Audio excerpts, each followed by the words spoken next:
Baturdays.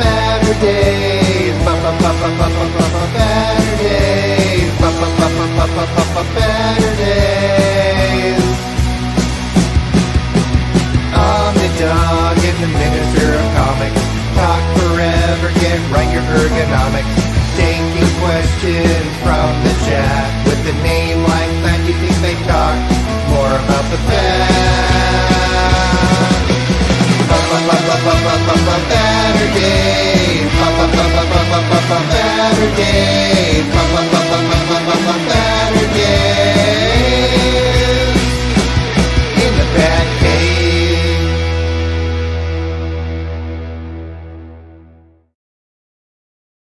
Heyo, and welcome to Baturdays in the BatCave. I'm Omnidog, and I've got a guest from New Zealand, a Kiwi, Liam. How are you doing, Liam? I'm doing great, Jess. Thank you so much for having me. You've had a lot of very knowledgeable and entertaining guests, so I'm honored to be here. And now you're one of them because you have an Instagram site. You are on Instagram as Beyond Comics.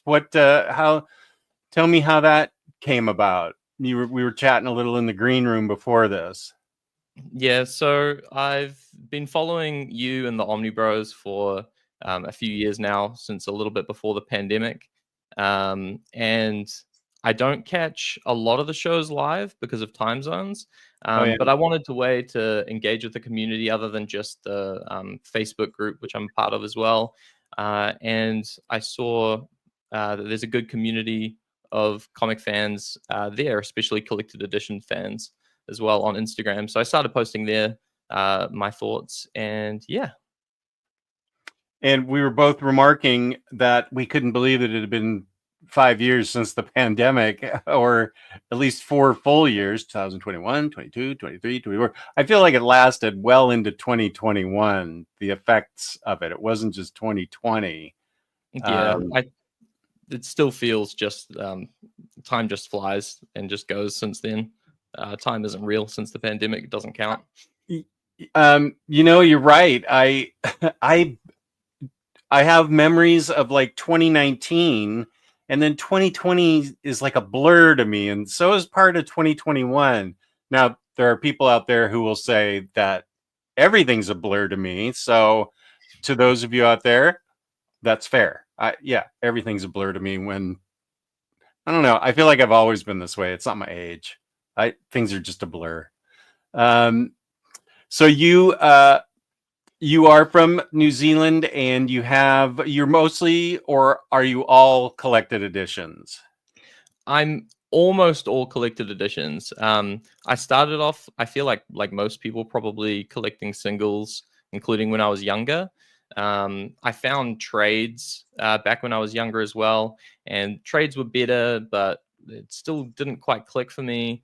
I, like a lot of people, went away from comics for a while, and then when I came back and discovered collected editions, especially omnibus and deluxes, that's what really started me on being like a much more of a comic fan and spending a lot more time and money in the hobby. Yeah, where do you get your omnis and stuff from? Locally, or do you? I know that I think your fellow Kiwis, Batmantha and Peter, tend to get them from here and just swallow the shipping cost. How do you try to find yours? Yeah, so thankfully, IST have a pretty good FedEx rate to ship to New Zealand, and so most of my collection now, and when I purchase hauls, are from them. Unfortunately, we don't get free shipping over $50 or anything like that. But if you're buying a few books at once, it still works out under cover price. And thankfully, the books come immaculate, as opposed to if you buy it from the Bezos site or something, where they might just throw it in a box and you'll spend a lot of money and then it'll come dinged. So yeah, I'm thankful for that. Yeah, I think I've gotten lucky with the Bezos site.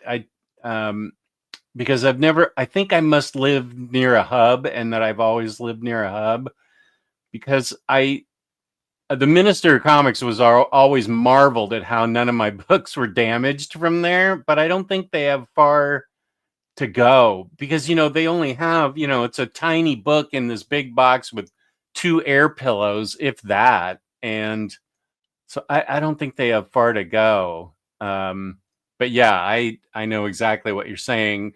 We welcomed people. There's Kane and Mr. Awesome. Javi, what up, Javi? How about that hit by Juan Soto? Go Dodgers! What the heck? We'll talk just for a second on sports ball here, since Javi brought it up. Did you see, Javi, that Brett Beatty wore the number 22 and he's in spring training with Soto, and he gave his number up freely to Soto. And Brett Beatty is this is baseball we're talking. And Brett Beatty had been driving the same car, the same Toyota 4Runner since high school, and I think he's about 25 now, so he's been driving it a long time. And Soto went out and got him a Chevrolet Tahoe, which is a gigunda car. That thing must have cost 60 grand. And gave it to him for giving his number up so freely. And when you're making the kind of scratch Juan Soto is, it's a pretty nice gesture. It is a very nice gesture. I didn't know. I don't follow any spring training yet, but if he got a great hit, that's awesome. Super can't wait just for that plush crypto. Yeah, me too. For Superman 2025 and the McFarlane DC Multiverse figures from the film, including Superman. Here's Hayden. Can't wait for that movie. What's that now? I was just saying I can't wait for that movie. Yeah, me too. I'm extremely excited. That trailer is that teaser is all I need. I don't need to see anything else. That's all I need. Actually, it could have stopped at crypto, and I already would have said this is the movie of the year. So I'm with Kenny. I pretty much want a plush. I'm running out of room here for my plushes, but these guys may need to have a seat when it comes to crypto. Here's Heroing. I haven't seen you in a while. Good to see you, Heroing. Here's a fellow Kiwi, Batmantha. How you doing, Batmantha? Rami, good to see you. James, already going above and beyond, posting Beyond Comics IG. That is also, I have a link in the description box down below with a link to his IG, and I do follow him, and it's fun to see the stuff he gets from down under. We're still in 2020 +5. We were snapped. You've hit the big time now. I don't know about that, but thank you for the nice comment next to Imaginot. It feels surreal. It does. Razor Ramen, thank you for being here, and thank you for that cool underground newspaper, sort of, not underground, independent newspaper that you sent me. It's really cool.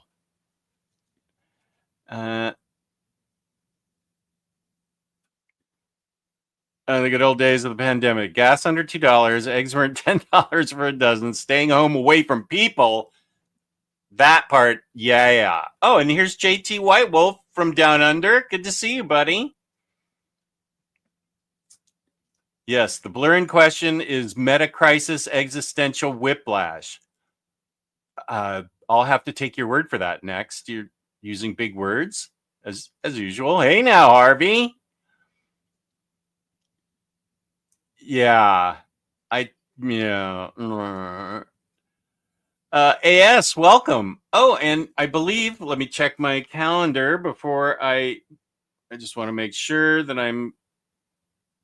Yeah, here is next week's guest, Cliff on Comics. What up, Cliff? Cliff will be on with me next Saturday at 1 p.m. in the afternoon. Good to see you here.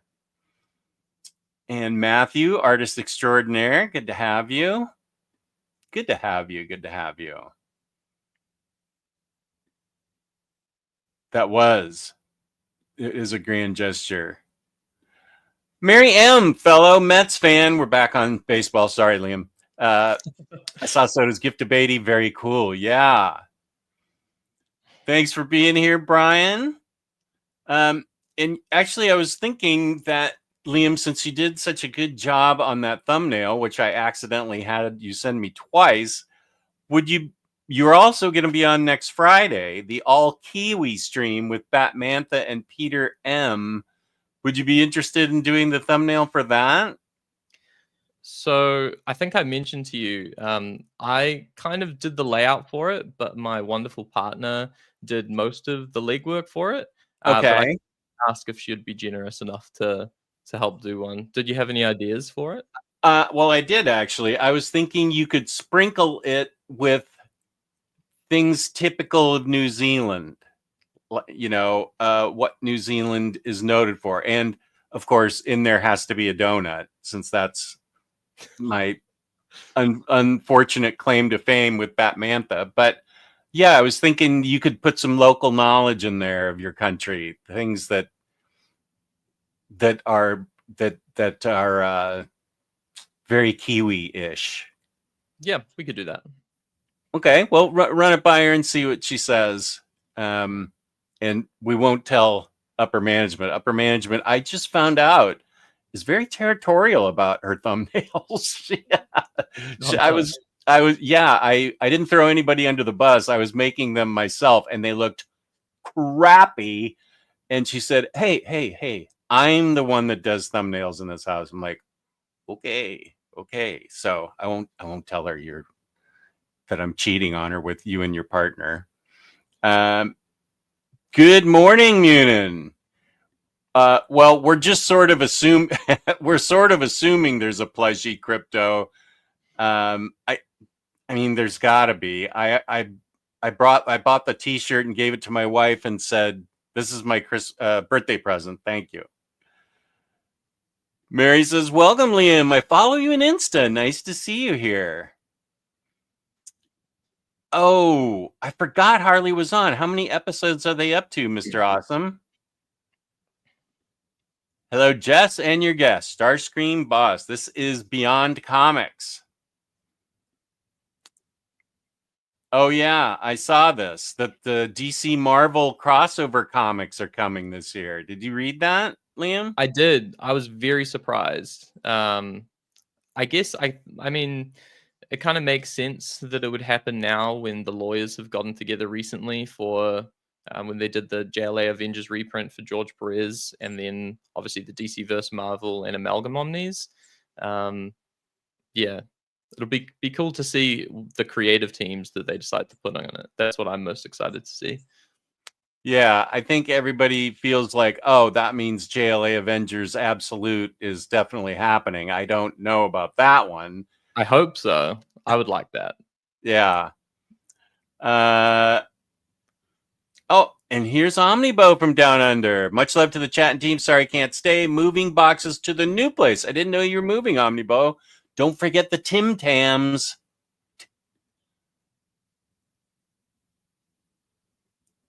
Oh, he's not having fun. No fun. Are you having fun?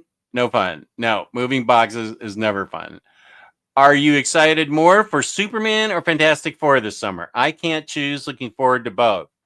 There's no reason you can't look forward to both as equally. I personally am looking forward to Superman the most. What Me about too. you? Mm-hmm.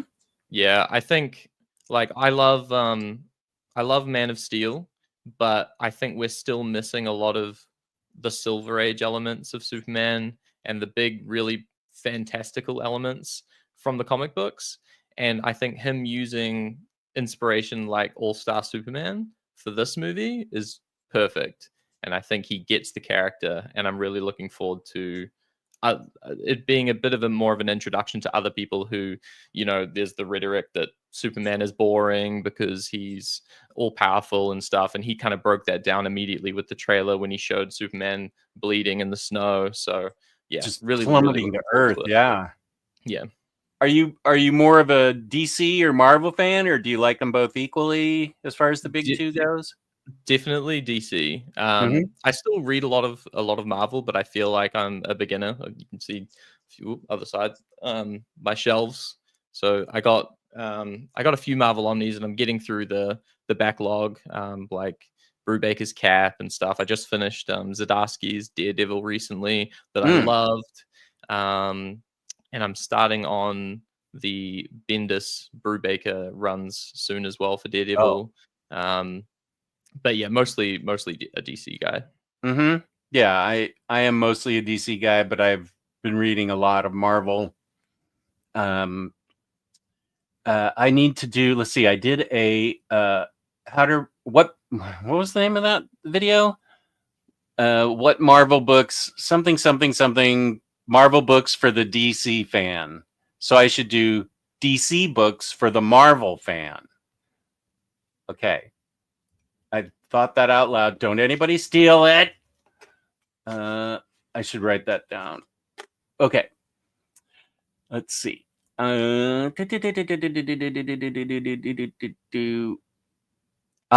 the shelf now been replaced? I had a bad feeling that a terrible accident happened when we didn't get a stream last night. I'm fine. Thank you for your concern, though, Brian. No, the shelf of death is still there. However, as I said, upper management has been proactive. I have to take the books off, and we have a friend that's coming over tomorrow to help us demo it, to take it apart, and then we have to take it out to the street to be picked up Monday. So yeah, the Shelf of Death is only going to be up one more night. I really should take the books off it tonight, but I'm going to give it one more chance to collapse tonight.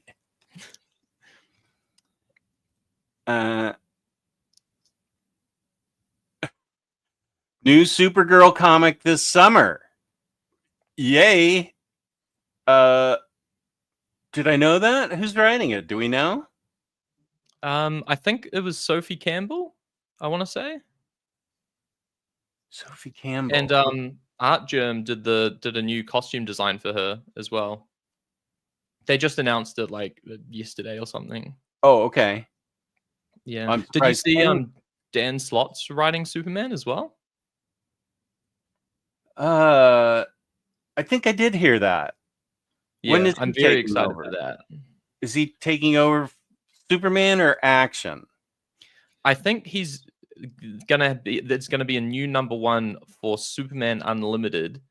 They haven't said if it's like a limited series or if it's an ongoing yet. So I assume it's an ongoing, depending on how it sells, maybe. So it's not in the absolute realm; it's the mainstream realm. I think it's, yeah. I assume so. That it's in continuity, but I'm not 100% sure. Okay. Yeah. I think they're doing a bunch of Superman titles to coincide with the movie and making sure they have #1s on the shelf for people. Oh, okay, that makes sense. I'm excited that there's a new Supergirl. I'm always up for more Supergirl. 6 or 7 episodes of HQ. Oh, okay. Well, it's time for me to start watching them. Thank you for reminding me, Mr. Awesome. I still haven't purchased the Amalgam Omni. The Bezos site has it out of stock, and some other vendors have it over cover price. It's not a big deal for me at the moment, so I can wait. The Amalgam Omni, I didn't amalgam. That's the one where they're mushed up as they're mushed. Bless you. Where they're mushed up as like Dark Claw and stuff. Whoops! I think I typed amalgam. No wonder it didn't come back. Oh yeah. Oh. Well, IST has it for 42% off. What about my sponsor? Well, no, they're not my sponsor. They're people who give me a code. That's Organic Price Books, and I'll do a pitch for them in a sec. Amalgam.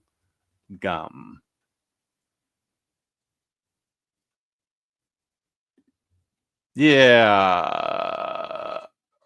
Organic Price Books has it. They still have the Jim Lee cover. Kane, if you're interested, don't go to the Bezos site. But yeah, go to Organic Price Books. Use code Omnidog for $2 off or big savings. Even I use my own code. 5% off shipping, 4 or more books together. Code Omnidog. Sit. And DC is usually my personal preference, but good comics are good comics. You are correct, Mr. Awesome. I think this is true too. I love how the Superman movie is going to have other heroes in it. I was really excited about that. Let's see. We saw a great cameo for Guy Gardner, and that with a sourpuss face. Man, he looked just like Guy Gardner. Hawkgirl, Mr. Terrific. Oh, and I guess that face is Metamorpho. Yes, I believe so. Yeah. Am I missing anybody? Or I mean, that's pretty exciting that there's other characters already in the movie like that. Yeah, I like that they're hitting the ground running. It does make me laugh because it takes me back to when Batman v Superman was coming out, and people were saying that they couldn't have Batman and Wonder Woman in the movie because they hadn't had their own movies yet, I think, from memory. And they were introducing them all at once, but then this has a bunch. But I think it's, it's just like comics, right? Like you'll jump in and you might not know people, but if they introduce the characters properly, I think it'll be fine. Yeah, and I think what you said is exactly right, that James Gunn understands comics. Like he's a comic book reader, and that's why his comic book movies have been so good. And I loved Creature Commandos. That's something I actually watched and finished. I thought that was a lot of fun. Me too. I thought it was incredible. And I love that they're using the main cast, the main voice cast can show up in live action too. So we might see like a David Harbour Frankenstein. Yeah.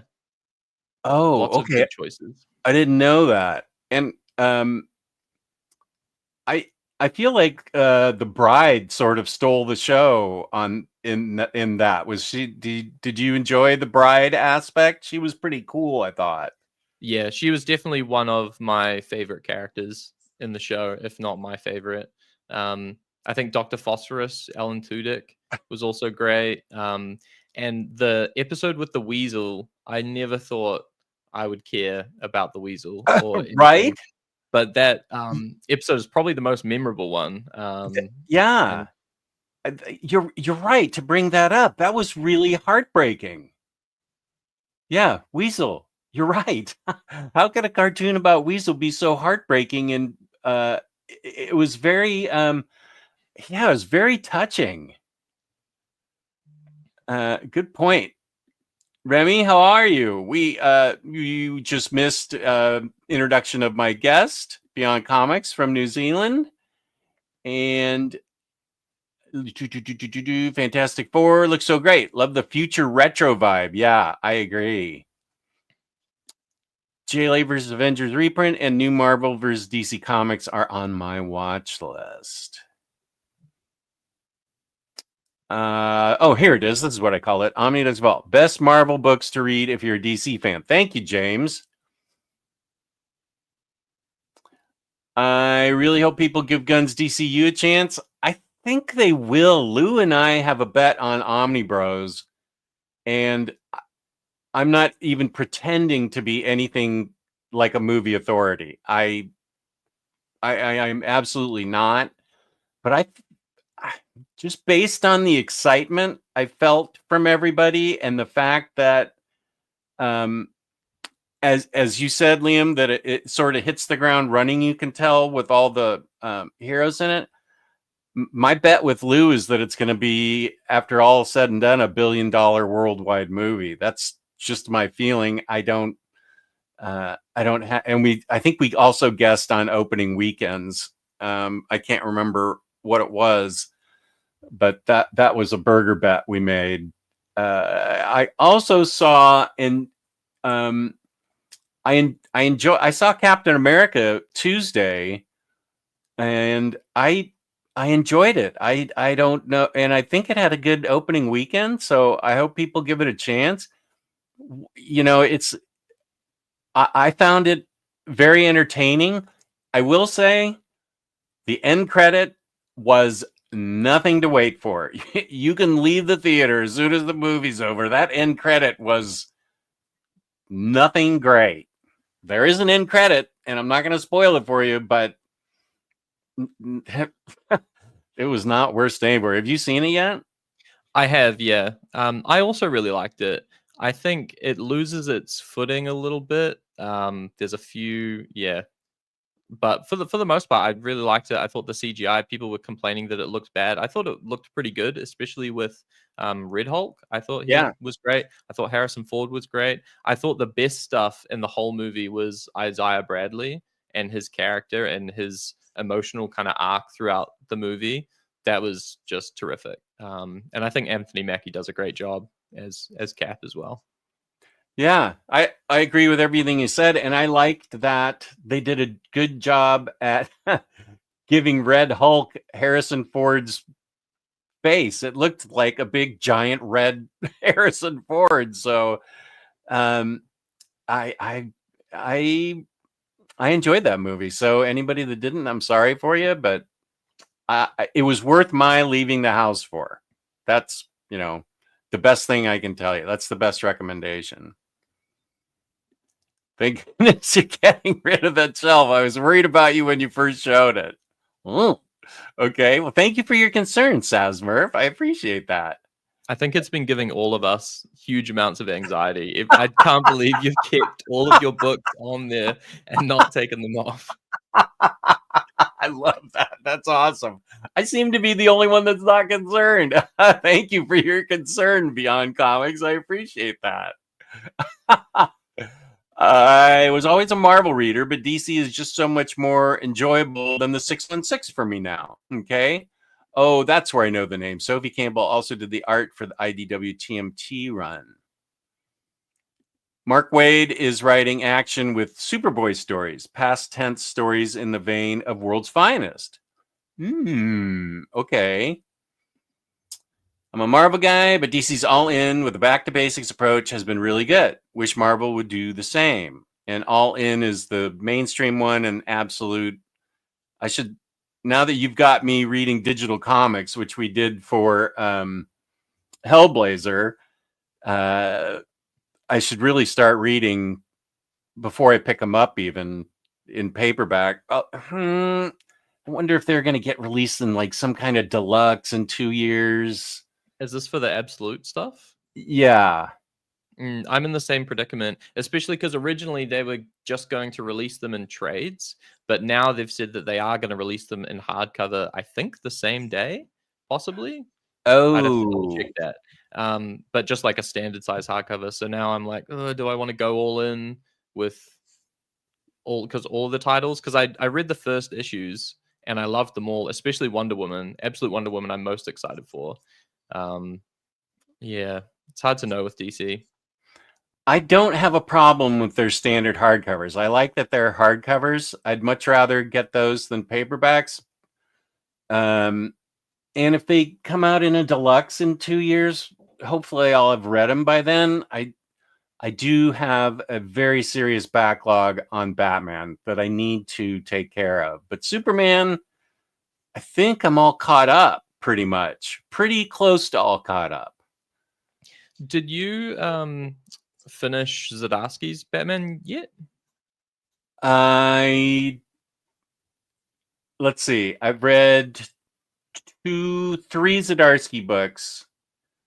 The one where he's training to be Batman, the Bruce Wayne story, is that called The Night? Yeah. Night. And then I read books 1 and 2 in standard hardcover. Are there more than that? In collected, there might be. I'm not sure, but I think that covers the best of the run though, because it only just wrapped up in singles.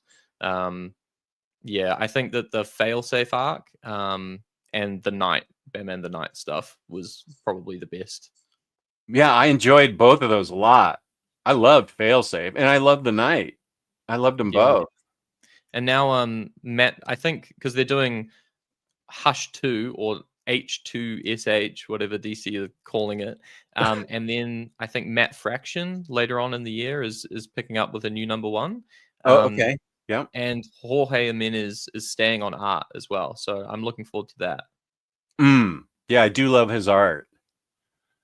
Rami says Dan Slott is writing a Superman book, but not action or the main line. Okay. Okay, so that's to your point. They're putting out extra titles because of the movie and wanting number 1s on there.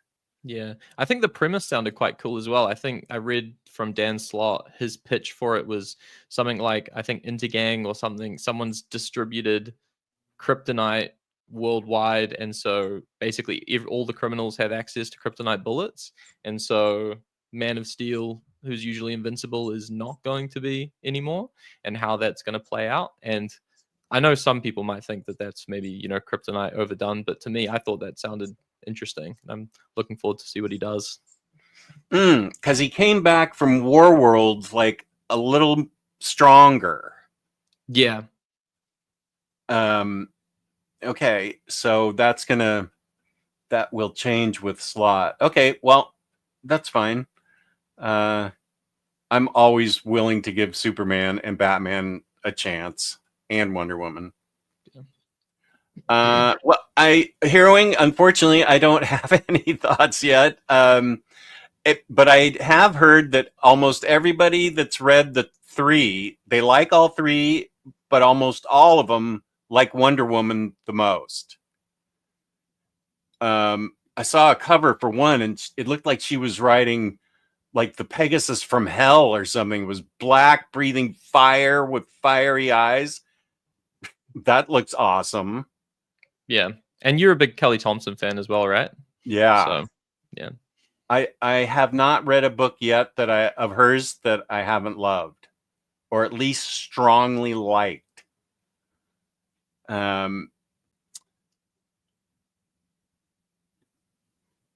Yeah, you can go to either site, Kane, and don't go to the Bezos site. Yeah, the Dark Claw. Both OPB and IST have them.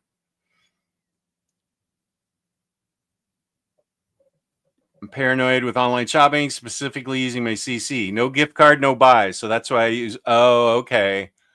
I usually use PayPal, but I get why you're paranoid. I don't like to build up my credit card. I like to have the money in there and have it yanked out through PayPal. I'm super excited. Of course you are, Kenny. You're the biggest Supergirl fan on the planet. Ongoing series has been way too long since we had a solo series on Kara. Love Supergirl. Yep. I didn't think I'd ever run into anybody who loves Supergirl more than I do, but I think Kenny does.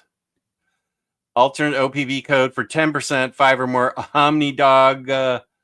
Behave. Behave. I saw Supergirl New 52 Omni was announced. Is that worth picking up? I'm going to pick it up, but I love all things Supergirl. Not quite to the extent that I love all things. Well, actually, I have pretty much everything Supergirl in trade paperback or New 52.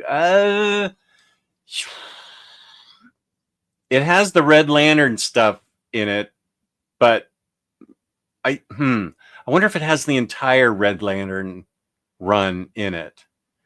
Because now that book I can highly recommend. New 52 Red Lanterns is awesome. I think they're doing an Omni of that as well, right? Red Lanterns? Yeah. Yeah. I had mine custom bound from the trades, and I cross-checked it with what's coming out, and it was pretty close, so I don't know that I'm going to buy that. But I unreservedly recommend that book to everybody. It's way more interesting than if people just going angry Green Lanterns. What's so good about that? It's way more than that. Maybe I should do a review of my bound one and get people excited for that. The way I pumped up Black Cat. That's a good idea. Okay, good. Wait, let me write that down then. Thank you. Red Lanterns. Yeah, and I can show them my book and review. Okay, great. I needed an idea for this week, and now I've got it. Awesome. Elemis, welcome. My book supplier told me both of the DC versus Marvel books are getting a restock in April. Hard to find in the UK. Hard to find in the UK. Yeah. I feel like they're still in stock online. I certainly wouldn't pay too much for it. Those aren't my thing necessarily. But if you're out there and you want these things, yeah, I would wait. And also, I think Daredevil Volume 2, I believe James has told me, is getting a reprint in July or June. I know James is out there. Mackenzie agrees. Welcome, Mackenzie. That's my partner. Mackenzie. Oh, it's your partner. Yeah. Is it Mackenzie or Mackenzie? Mackenzie. Mackenzie. The Bride was absolutely the best in Creature Commandos. Is she into comics also, or was she just into the animated show with you? I tell you what, I'm very lucky because I've convinced her to get into comics a little bit. So she's been reading Poison Ivy. We've been reading that together. She's been reading she read Something's Killing Children, Saga, yeah, quite a few other ones, Nocturnals. Oh, you are lucky. Good job, Mackenzie. That's an you are right. You are quite lucky. And I love the color of her hair in that pic. Very cool. Is it still that color? Yes. Very nice. I did read that, Mr. Awesome. First round of X Books cancellations. NYX, X Factor, and likely X Force. I saw that. I'm sorry about NYX because I haven't read any of them yet because I'm not done with the Krakoa, but I like X-23 and I wanted that NYX book to be really good or at least sell well. X Factor, is that the one by Mark Russell that people are sort of down on? I don't know. Oh, here's an important question from Bunk. All right, guys, just got home and ready for dinner. What Jenny's ice cream flavor do I start with? Let's see. I actually know. Let me see if I can get to where it was because we always have to talk about ice cream here. Food, cookies, ice cream. Let's see. There is ate so much gooey butter cake is the only one I've had before. Okay, High Five candy bar, Brambleberry crisp, cold brew with coconut cream, powdered jelly donut, and gooey butter cake. My vote is for powdered jelly donut ice cream. So those are your choices, everybody out there. I'll say them again so the chat can chime in. High Five candy bar, Brambleberry crisp, cold brew with coconut cream. That sounds good too. Powdered jelly donut and gooey butter cake. So I help think the Bunk out.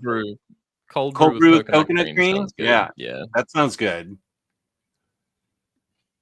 Remy also loved Creature Commandos. I also liked it because it made my friend want to read comics. Nice. Here's Gary. How's it going? So far, so good. What? Okay, wait. I was going to ask you what time it is, but I have a world clock, so let's see if I can figure out what time it is where you are. World clock. Is it 2:43 p.m. there in the afternoon? That is 100% correct. Yes. Yes. Okay, awesome. I think does Australia have 3 time zones? Wow, that is Melbourne, Brisbane. Okay, so 2 time zones. Yes. Has your weekend been good so far? I mean, I just assumed your Saturday was good because you're young and reading comics. So Yeah, it has been really nice. Just relaxing. It's pretty hot here still. I'm pretty ready for it to start cooling down. I'm definitely more of a winter guy. But yeah, just finished reading Did in America yesterday. So yeah, having a good time. I just finished reading it about 3 hours ago because I wanted it to be fresh in my head, but I had to go back. I realized it had been a long time since I read the first one that Cy Spurrier did, and I had forgotten. I needed to get myself acquainted with the characters because it picks just about right up from where the other one ended, and I had forgotten where it ended. Yeah, I decided I would just reread them because I loved them when they came out. They're both 5-star books. Yeah. And so I was like, oh, if I must read an amazing book again, all right. Yeah. Tolga's here. Welcome, Tolga. Haven't talked to you in a while. And Marvel Bab, keeping his streak alive, never missing a show. JTY Wolf, I really enjoyed Captain America as well. There's the one poor CGI shot at the end with the cherry blossoms, but the rest was great. Movie is so solid and would be very enjoyable on a rewatch too.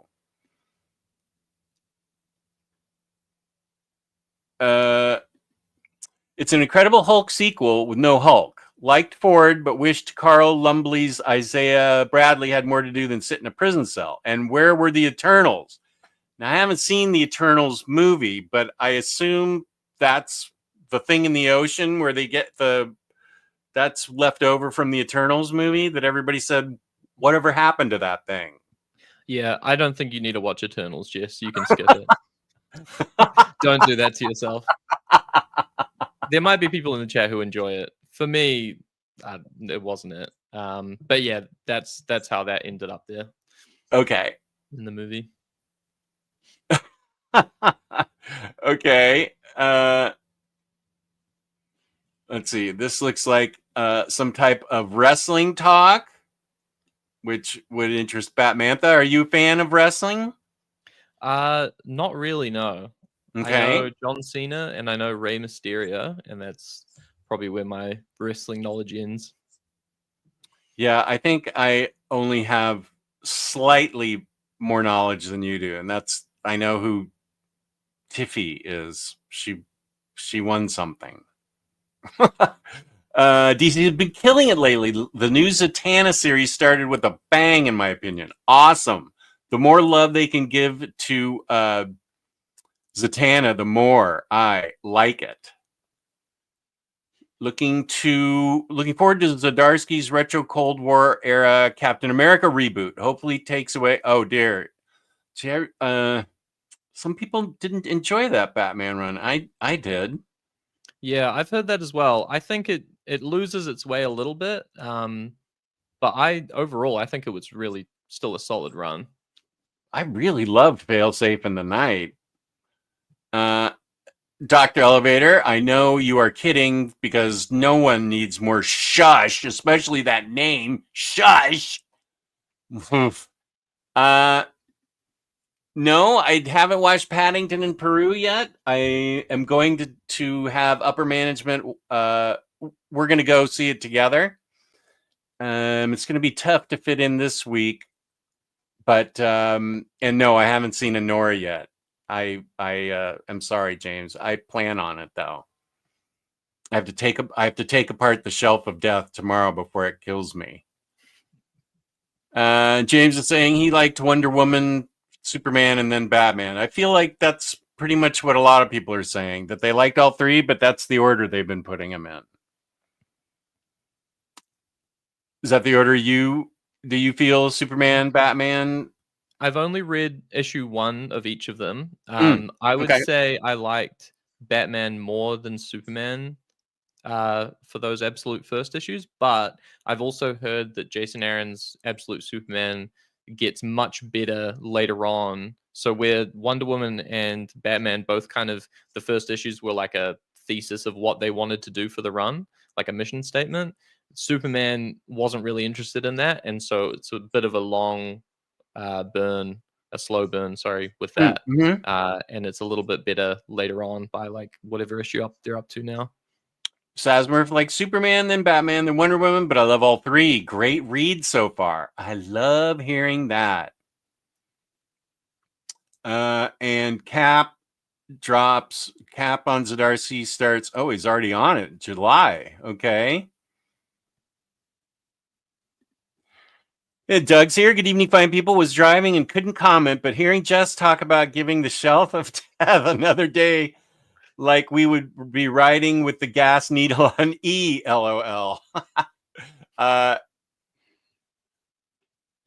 Where do you fit Red Lanterns into the reading order? Oh, I would say at any point after you learn of them in, I guess after Jeff Johns' Green Lantern, if you finished Jeff Johns' Green Lantern, because his Green Lantern sort of kept going into New 52, if I recall correctly. Yep, that's right. Yeah, okay. So I would say just after that. And Tolga loved Red Lanterns. Yeah, Tolga, nice. It's coming in May. There we go. Thank you, James. Here's my Discord. Thank you. Wonder Woman and Batgirl are also favorites. Is the comic book or Yeah, anime? she's read. I know she's got the Gail Simone Omni for Wonder Woman and Batgirl as well. Nice. And we're reading at the moment the Tom King Wonder Woman run in singles. Oh yeah. And I know you've been reading the trades, right? Yeah. Yeah. Love that run. I think I do that's too. one of the best books on the shelves at the moment. I agree with you. I love that run. But that, wow, you're so lucky to have a partner that likes to read comic books. Wow. Awesome. The Bezos site has this listed for a Supergirl Omni. Red Lanterns 29. Oh, okay. Green Lantern, Red Lanterns 28. Action Comics featuring Cyborg Superman, Supergirl Future's End. Okay, so you get the full Red Lantern. You would only get the full Kara becoming a Red Lantern in the Red Lanterns. But thank you, Smothering Lion, for that. Yeah. That to me, Supergirl becoming a Red Lantern, that was the best part of Red Lanterns. It's the most interesting.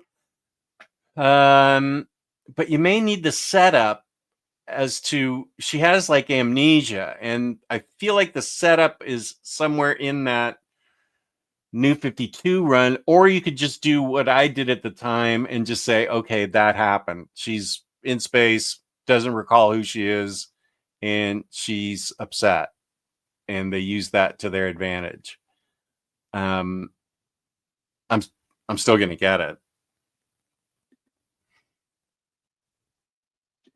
Ain't no good. Oh, Aku, hey, was awesome. I love that ending that way. It was really good. I enjoyed Ain't No Grave. I'm glad you dug it, Aku. I don't think that's a choice. I already gave you the choice to say yes. Oh, here's Jake. Thank you, buddy. It's not the same as old NYX. Sorry to see X-Force going away. Russell's X Factor isn't very good, but has 2024's breakout character, Granny Smite. Yes, I know I need to see Honora. Here's back, Kato. Welcome. I've heard you talk highly about both Black Cat and Catwoman Brubaker Omnis. Which do you recommend first? Ooh. I would, let me see. I have you right here. I love them both, but based on how much I love it, I will say Black Cat. If you have to choose, you should be buying both and reading them. But oh boy, this has such awesome Darwin Cook stuff in it. I forgot all about all that great stuff.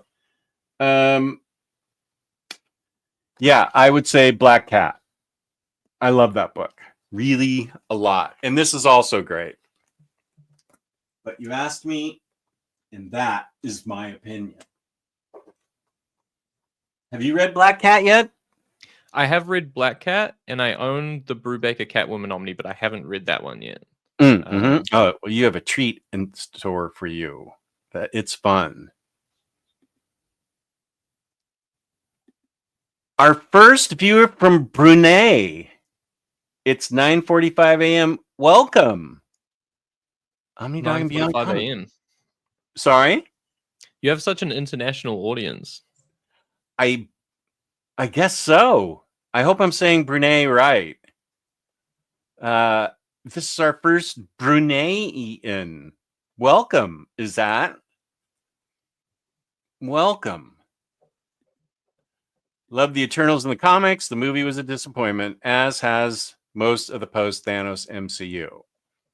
I know, but isn't Michelle Yeoh in that? And Selma Hayek and some other actors that are good? They just don't have good material, huh? You've warned me away from it.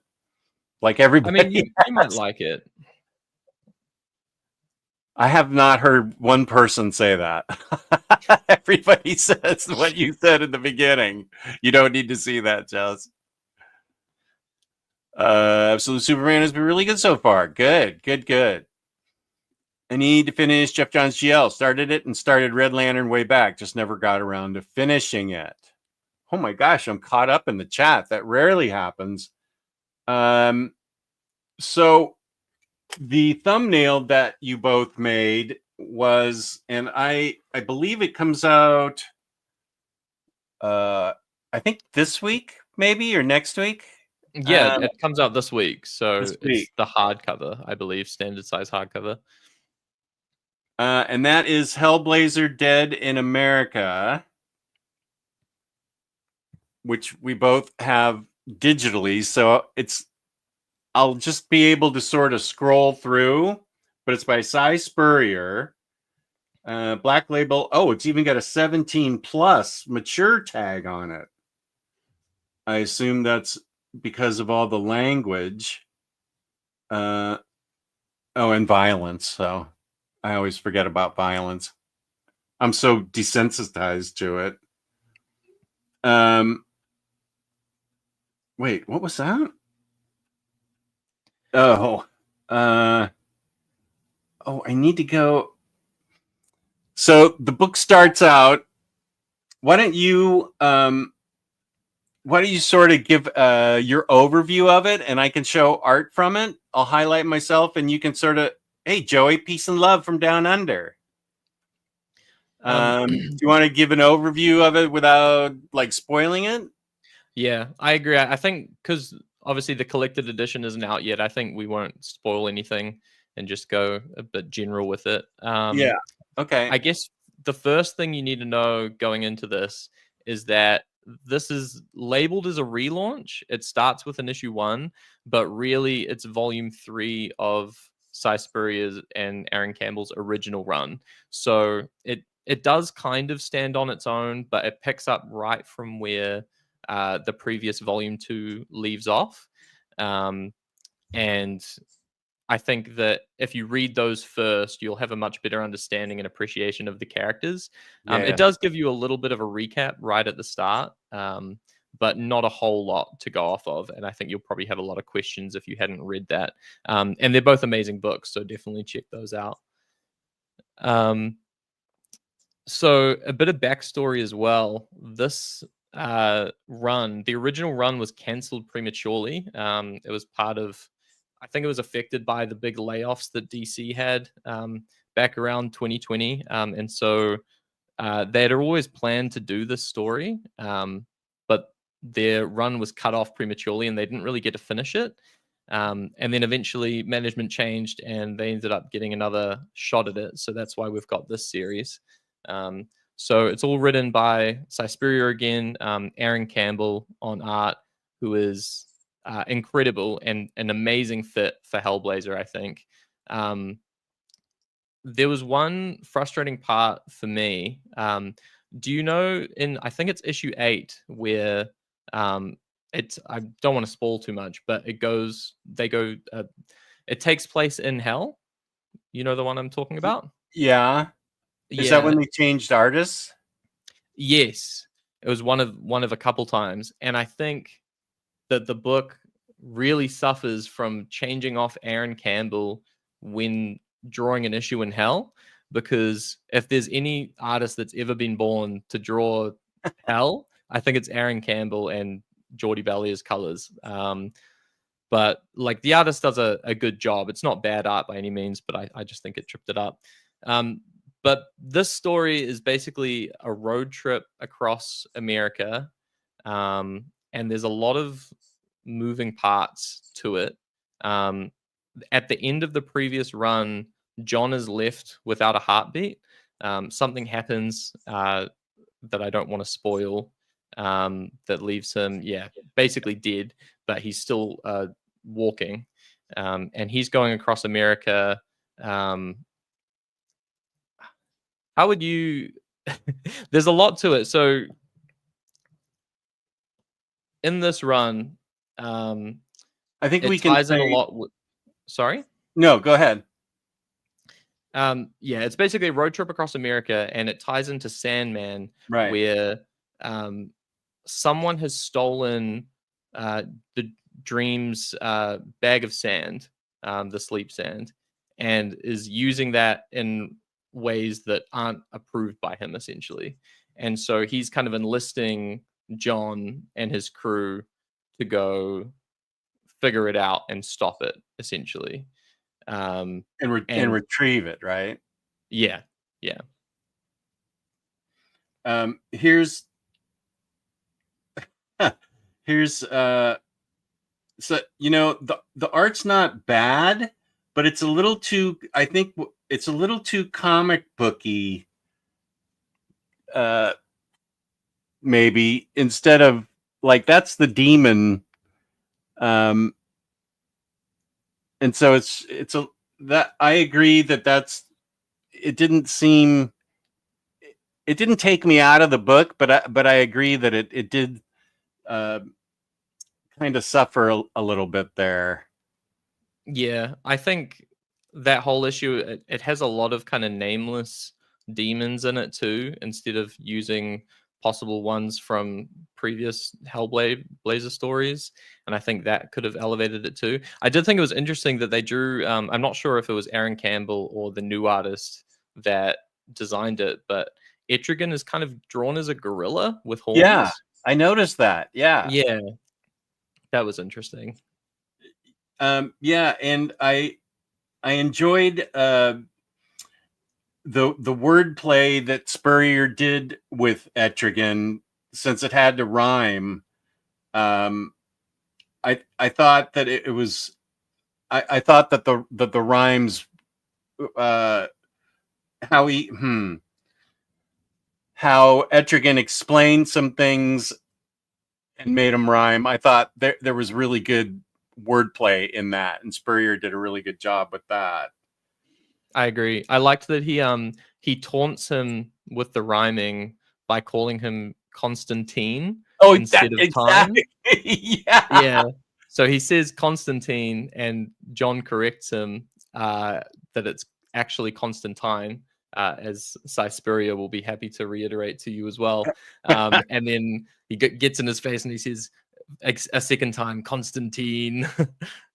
Yeah. Which is, and then he manages to work that, and that's really the wordplay. It rhymes with malign. Yeah, of course, I'm guilty of having said Constantine forever, and that led to getting admonished by a viewer who doesn't follow us Omnibros or me anymore. That I accidentally was saying it instead of Constantine. They accused me of American exceptionalism, and I was like, okay, I was just mispronouncing it, but okay. So it is Constantine. I don't think anyone can blame you when I'm pretty sure all of the official like DC media in film and movies and TV, it's all been Constantine, not Tyne, right?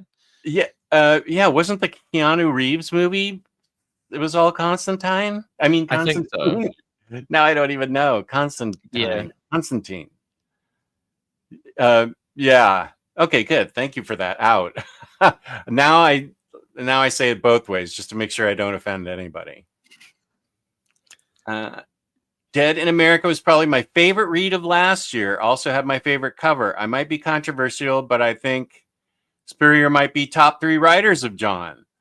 A lot of good writers have written him, but he's definitely the only one since Hellblazer ended with issue 300, I think, that has gotten the proper tone for Constantine. New 52 was not good. I don't even know if there was a Convergence version of him. There probably was. I avoided Convergence.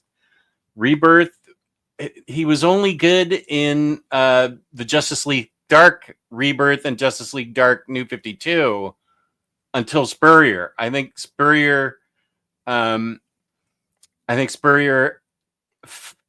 definitely gets John Constantine and knows how to write him. Yeah, I think he's a huge Hellblazer nerd because he pulls from some pretty like unique places.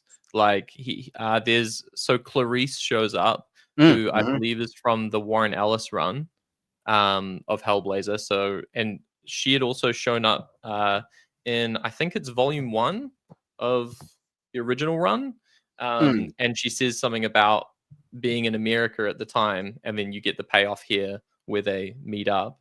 And then not only Sandman, who obviously all of the Sandman stuff plays a huge role, but also Swamp Thing.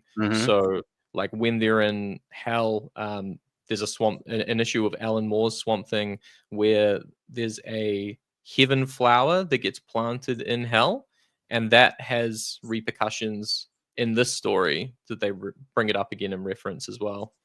Oh, I had completely forgotten about that. That's an awesome thing to remember because that actually plays a big part in this story. Yeah, and I think I loved all of the Swamp Thing stuff, especially. Swamp Thing is one of my favorite characters, and I'm quite specific about, I think, how people should write him or how I think he should sound. And I think Cy Spurrier definitely gets it. I like how at the start, I don't think this is much of a spoiler, he is a golf course. So he's been... That was odd.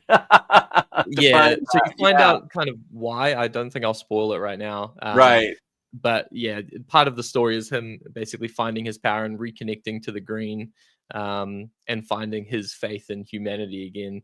And I thought all of that was just terrific. And I think from the end of Dead in America, I think that Cy Spurrier will be done with Hellblazer for a while.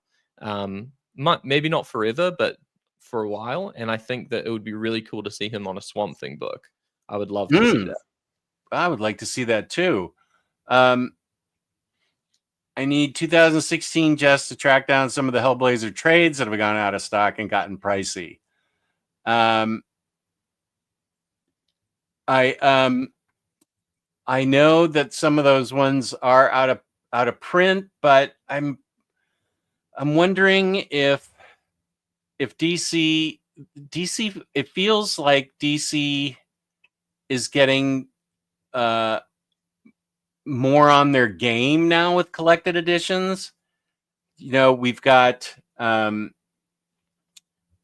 compact. We've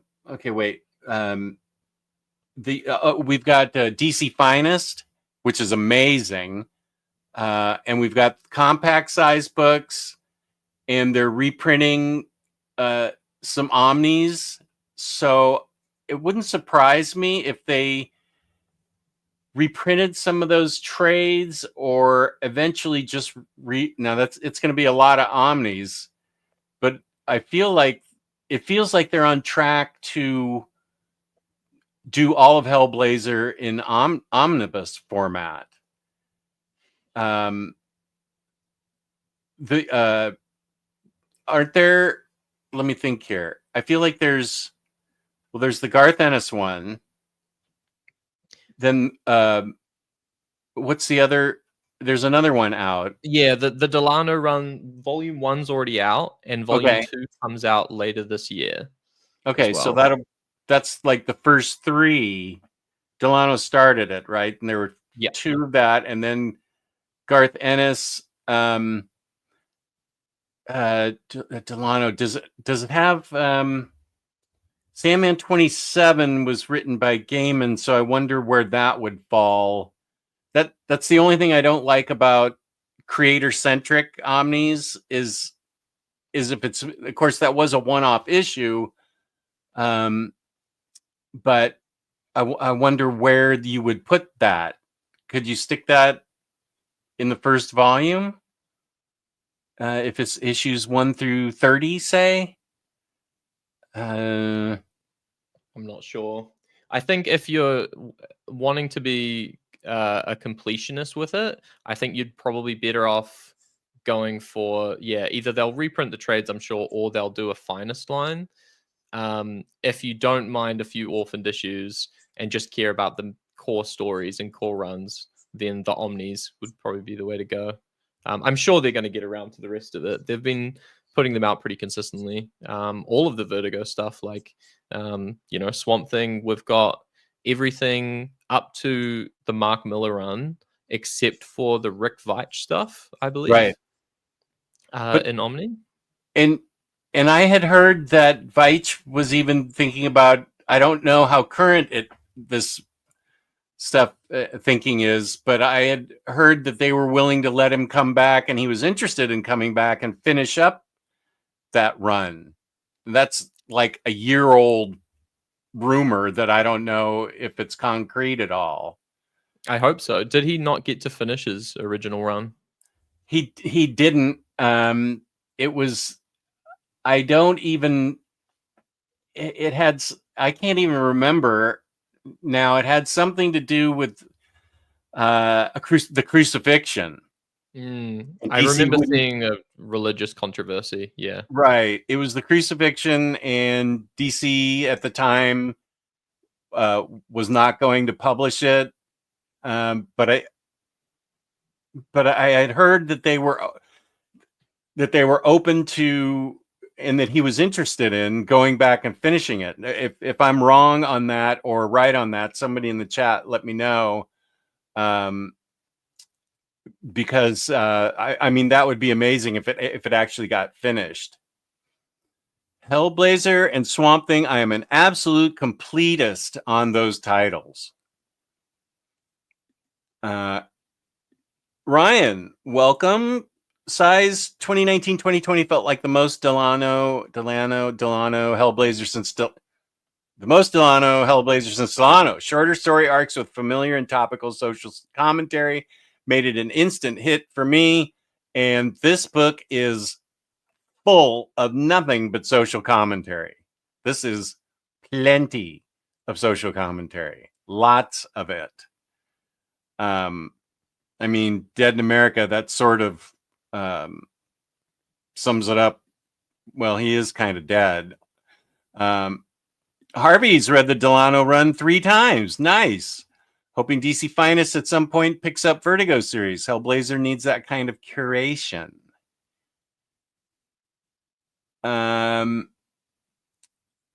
agree that DC will start reprinting those. Keanu Reeves and Lawrence were just doing that interview on a hopeful Constantine 2. I think they know it is all out of print. That would be good. Wonder if there is enough one-shot issues of Hellblazer to make a short story companion Omni, or at least a deluxe edition. I don't know. Jess, do you have any Slabbed comics? Oh, I'm sorry. Let's finish this. What were you going to say? Because do the trades include the spin-off stories from Hellblazer that weren't part of the original 3-issue run? Do you know? Do the trades have... Oh, you mean like all his engines and stuff like that? I think so.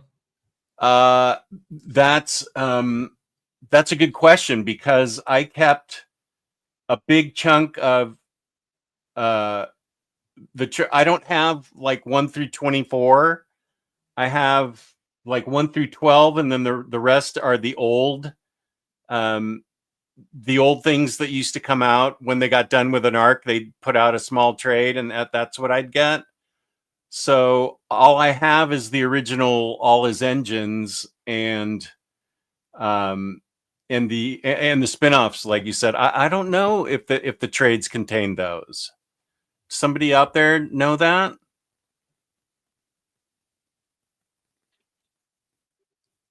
The trades do include spin-offs. Thank you, Harvey. Good to know. Just, do you have any Slabbed comics? I do. I do have some Slabbed. Some of them are in my safe deposit box, and then others, I have these because of nostalgia, and they were not expensive. They're my favorite covers, and I got them because, yeah, nostalgia. Because they're not super worth a lot, but it's hard to find any of these Silver Age comics in really good shape. And the one I have of her first appearance is in my safe deposit box, because I'm waiting for that Batgirl movie with Barbara Gordon to come out and help me go to Hawaii or something. I don't know. James Gunn said he was going to focus on the Bat family, and that they've been neglected. So hopefully sooner rather than later. Yeah, that's good news. And I have some other Slab stuff. So, in your overall opinion, do you feel like this was as good as the first two trades? I would say no. I think that it could have been, but I think what failed this run is that it got extended. I think it was originally meant to be 8 issues or something like that, and then it got extended to like 9 or 10, and then to 11. And I think you can tell as soon as you hit the filler. I think it's around issue 5, and I feel like the momentum just comes to a stop. I think that, you know, maybe Aaron Campbell needed some extra time to complete the art, which, like, I think a lot of readers are okay to wait, but I think that the editors and stuff at the publishing companies don't like delays, and so they do what they need to do to get it on shelves. And so, yeah, I think that these ones are a little bit more focused. I think that there's not as much. I think all the meta commentary, like, he really went in with a big swing with Dead in America. Speaking of which, as well, I feel like he doesn't hold any punches with his criticisms of, you know, socio everything in America. Yeah. How did you find that? As a citizen of here, I felt it was a biting commentary. I also thought it was valid. I thought it was all valid. Now, there are people out there who would disagree with that. And at some point in history, it was okay to disagree with each other in America, but I don't know if now's the time. But I mean, he made very valid points about all of it, and he touched on how some of it was in the UK too, England specifically, I think. Or wait, no. Am I getting it mixed up with the? I'm not getting. Oh, maybe I'm getting it mixed up with the first series, where the MP calls him and leaves that long message. That was in the first series. That's in the first. Okay, so he's going off that one. Yeah. Okay. It's the same kind of social commentary, but my eyes are pretty open to what's happening here. There's nothing controversial about what he's saying, it's all pretty spot on. I it doesn't feel good to acknowledge it, but I also feel like there's some biting commentary in Tom King's Wonder Woman about uh, the state of the founding of the country, and not necessarily. Well, yes, yeah, there is current affairs kind of commentary in Wonder Woman from Tom King too, but it mushes more with the concept of the founding of the country. So yeah, I mean, anybody that doesn't like politics in their comic books, which is a joke because there's always been politics in comics, possibly won't like this, and okay, go read something else. There's lots out there. But yeah, I felt it was well written, and I thought it was well written and valid commentary.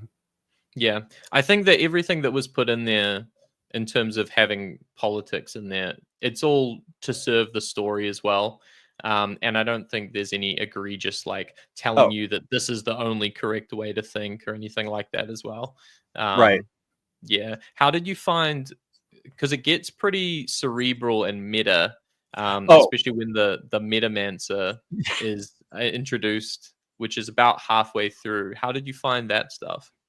I enjoyed that, especially like reaching down from a panel to nick a cigarette from the panel down from him. There were some concepts that almost were above my head on the first read through, and I only got to read through it once. I will definitely pick this up in hardcover or trade paperback, however it comes out, and reread it again. I'm trying to think of what it was. I didn't have a problem with what was it? The Metamancer. I didn't have trouble following that, but there was, I feel towards the middle maybe, or the latter part, maybe around issue 8 or something, the concept of hell I was clear on. Is it the stuff with Dr. Diablo? He was the shrink to the stars, right? Let me think if I can say what I struggled with without giving it away. I wasn't sure. I wasn't sure of Dr. Diablo's overall motives with the item that was missing, and like what happened to it. Most of it, all of it, except for the parts that got distributed to. I can't say that without spoiling it. Yeah, I know. I did sort of find.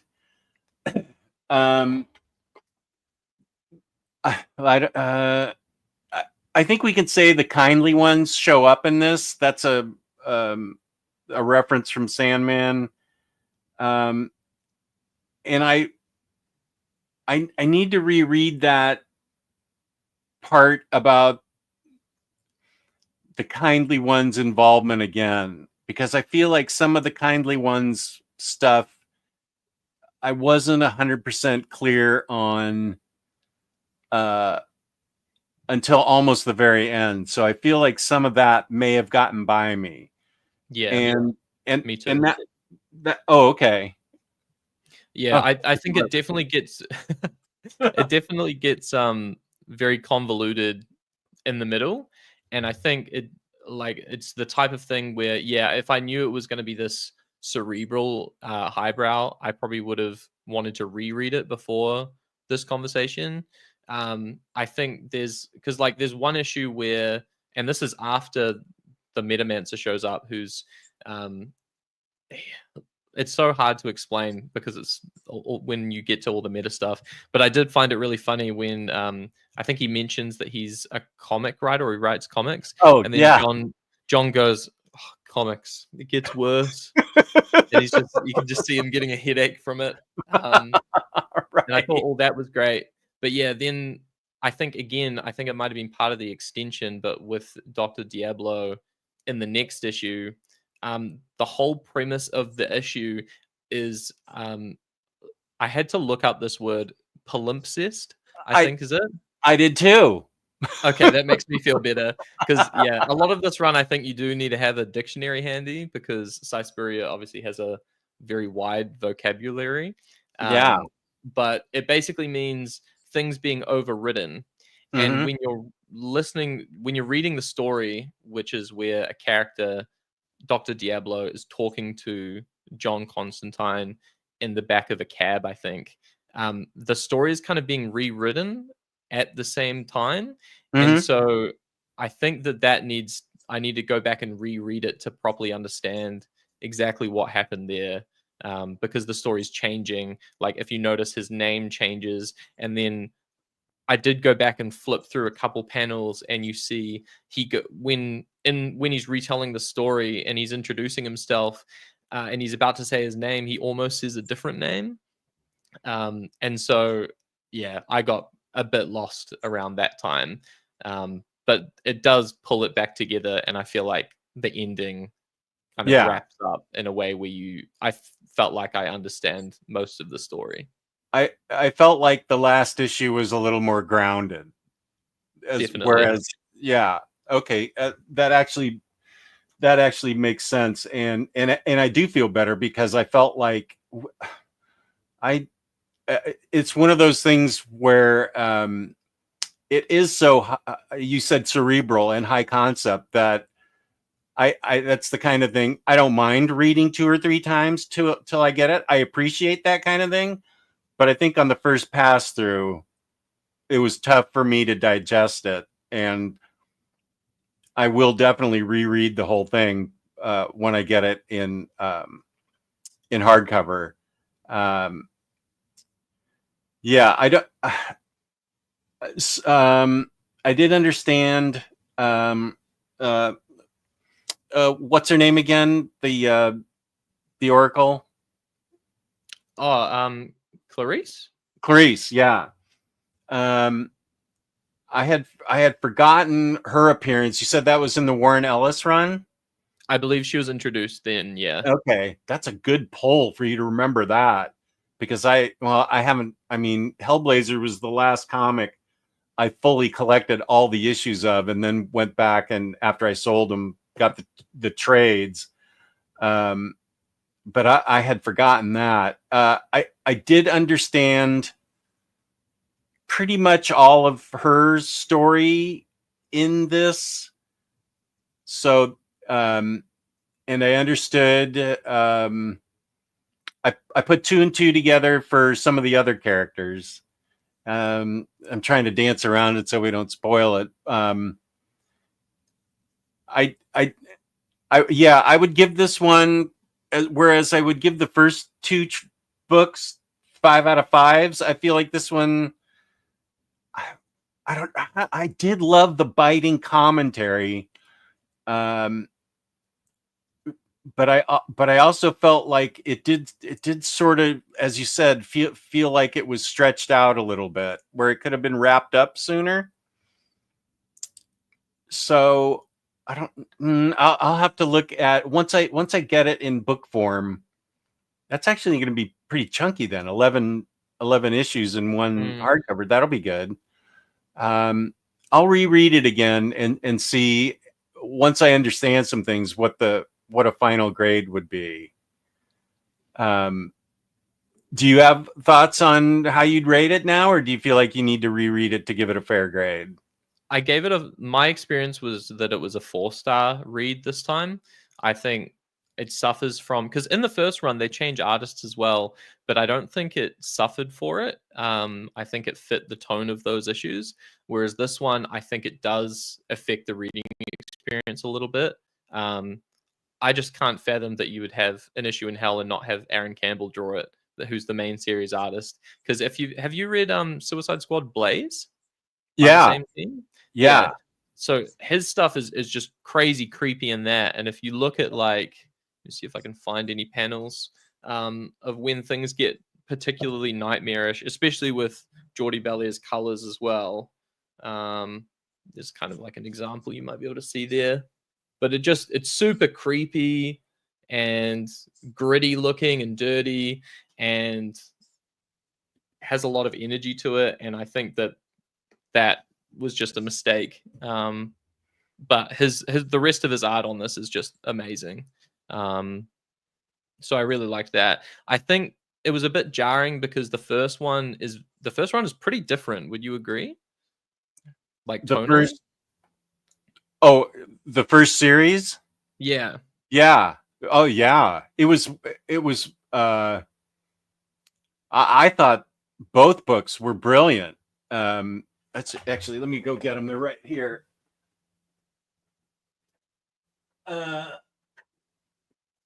In the characters they introduced. Let's see. This is Marks of Woe and the Best Version of You. It was more. I felt like it was a lot more about magic and the dangers of magic and different forms of magic and dark magic and things, especially in this book. And then volume 2, I felt, it was more of the same. It was a lot of, it felt like it focused more on the magic, whereas this book that we just read was based on concepts of what the country was based on, maybe. Yeah, like stories. And it pulls, I think it gets a bit messy because he's not just pulling from like American tropes and mythology and what he thinks or perceives like Hollywood to be doing, but also pulls from, there's all this classic stuff from Sandman and like mythology outside of the States that he's also pulling in at the same time. And so where this original run felt more like classic Hellblazer to me. Yeah, I agree with that. Yeah.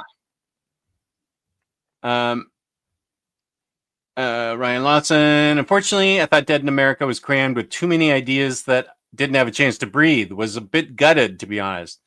Oh, no, you don't have to be sorry. That's your opinion's your opinion. And it sounds like maybe we had a bit of that, too. I've only read the first 2 issues of this so far. I meant to read it all, but got distracted for a while reading Gene Colan Batman issues. Just bought a low-grade Avengers 4, First Cap Silver Age. Has a unique stamp on the cover for being delivered somewhere in New York way back in 1963. Nice. Good purchase. He does. Well, I think he's more subtle than you are, but he's pretty he's pretty biting.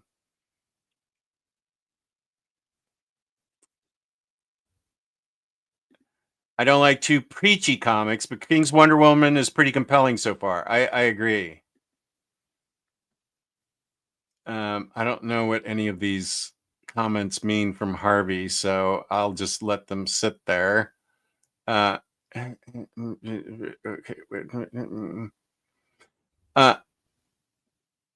Okay. Wait, how are we getting into Picasso all of a sudden? What? Okay. From Next Imagine, he's addressing Harvey, but yes, art, one of those central purposes is to assist and enable us to better understand and live in the world and if only for that reason, is always inherently political, though it may not formally concern itself with that, or may in fact be explicitly or even anti-political, that in any way approaches politics offends my precious inner child. Yeah, no, this. Oh. Picasso, it's an indictment against war, and it's supposed to evoke an emotion. No, I think Harvey's messing with you. To me, the OG Siren 9.5 out of 10, and Dead of America is a 9. I think together they might be a 10. Okay.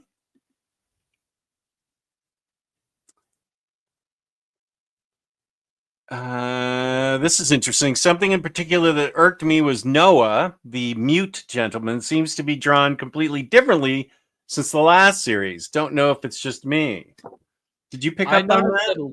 I noticed that a little bit. But also Nat is drawn a little differently throughout the series as well. Like when she first shows up, she's got a bunch of piercings, and then later on she looks quite different.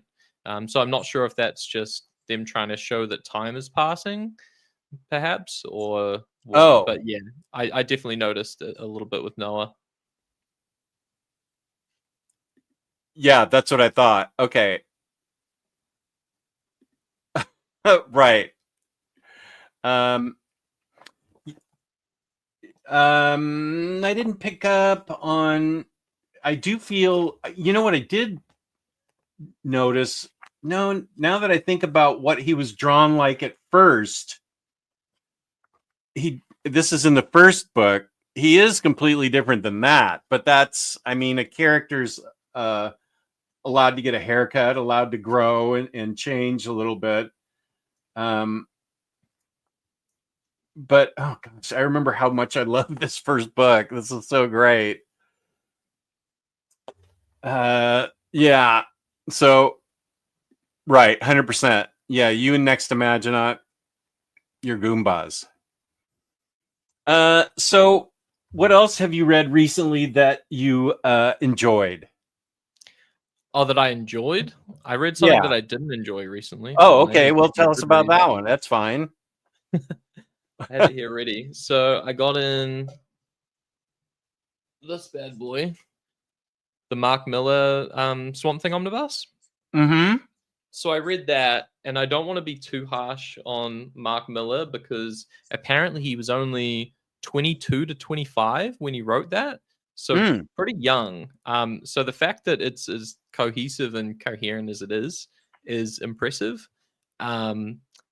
And there is a lot that I did enjoy with it. I think he builds out on some of the mythos of the green and whatnot.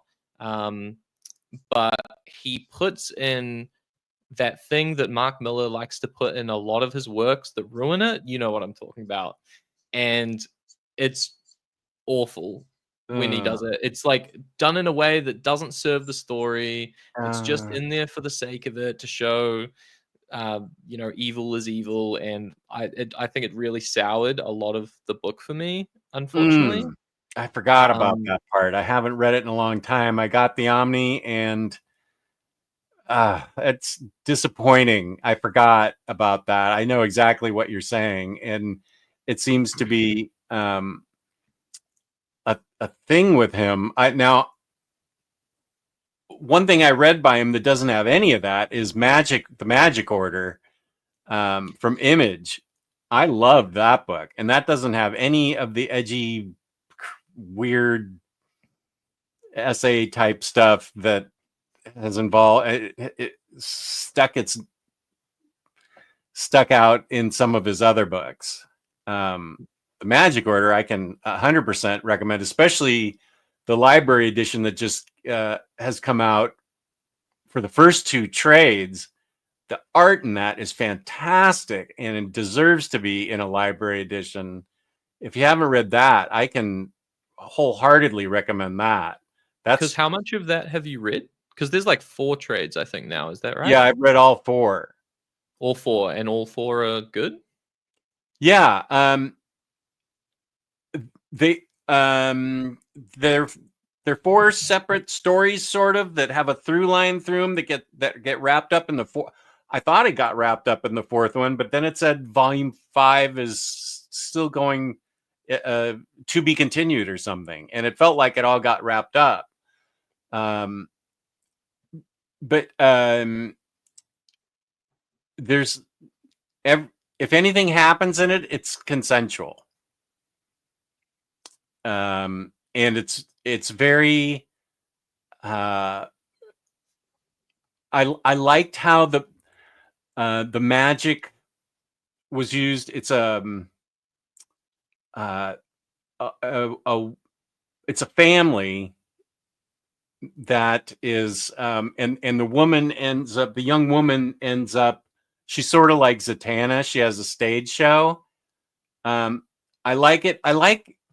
It's not as like with Black Cat. I always like that you were led down a path, but she was way ahead of you in that path. Like something happens and you're like, oh, now she's screwed. No, she was not only thinking of if this happened, but if this also happened, you're like, whoa, Black Cat, she's so smart. And I felt that's how the magic order was. It gave her real agency and made her the center of the story, where it could be otherwise kind of she could have been a meaningless role to fill. But I really liked all of it, and I tell Lou this all the time because he's over, Mark Millar at this point. I'm like, it's safe to read, honest. It's really written well. It held my interest. It's got gorgeous art, and there's nothing edgy in it for the sake of edgelordiness. Nemesis, yeah. It even took me aback with its cruelty and nihilism. Yeah. Yeah. I'm my not even. my Sorry, partner's read the first trade of Magic Order, and she said it was really good as well. Oh, good. So, Good. Yeah, that was a strong first trade. The only thing it's hard to Quapia, and I forget who the second artist was. I don't have it in front of me. It's in the other room. But the artists are like top of their game, top tier artists. I felt like the art maybe wasn't quite as, it's still a recognizable talent and still very good, just not quite as good as the first 2 trades. And then the 4th artist on the trade number 4 was also very good. But those first 2, you will be happy when you get those in oversized edition, because it's great story with fantastic art. And Harvey, I just can't highlight your comment at 940. Thank you for your sarcasm. I understand it's sarcastic, but I can't right now. Oh, hey, William Lee, welcome. Watch it on Rewind. Thank you. Phenomenal AC. Thank you for reminding everybody to smash that like button. And we are here talking with Beyond Comics, who has an Instagram account which is really cool, and the link for it is down below in my description box. So you didn't care for Swamp Thing by Millar because of that thing that kind of soured you on it, and that's totally legit. I get it. I'm trying to think of the book that I just finished. I did. I may have to go look on my old video. Is it right here? No. What? No. What I just read. Let's see. It was Fantastic Four. Ain't No Gray. Oh, The One Hand and the Six Fingers. I want to read that. Yeah, I loved it, but I had to read the last 30 pages over and over again to fully grasp it. It's a way. It's the story of it's set far in the future. It's the detective searching for a serial killer, and then the serial killer story, and it alternates for 5 or 6 issues, maybe maybe 5 issues each. And but the ending, the last 30 or 40 pages I read, and then I kept rereading it, and I kept picking up on things that I missed through that first go through. It's by Romvi and Dan Waters. Romvi at his best. I'm also enjoying the New Gods. That's good. That looks really good. I want to read that. It's really well done, but I will say, and that's what we were just saying about this past Hellblazer, that we probably would have gotten more out of it if we could have reread it. It's the one hand and the six fingers weaves like back and forth, and then it comes to a conclusion where all the everything leading up to it, and I definitely had to reread it, and I think it definitely benefited me because I got more and more out of it.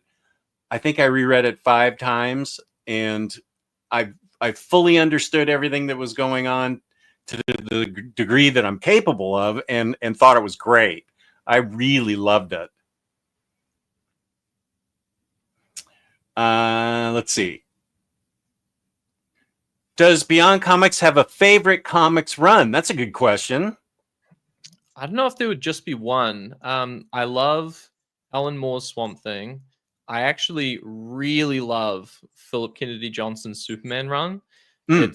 I've read that multiple times already, even though it only came out fairly recently. Like I read it in the singles, I bought the trades, I upgraded to the compendium, and then I'm gonna get the omnibus as well. I love that run, and I think anyone who's interested in Superman, that is whether you're an older fan or you think that you're one of those people who think Superman are boring for some reason, read that run. This is War World.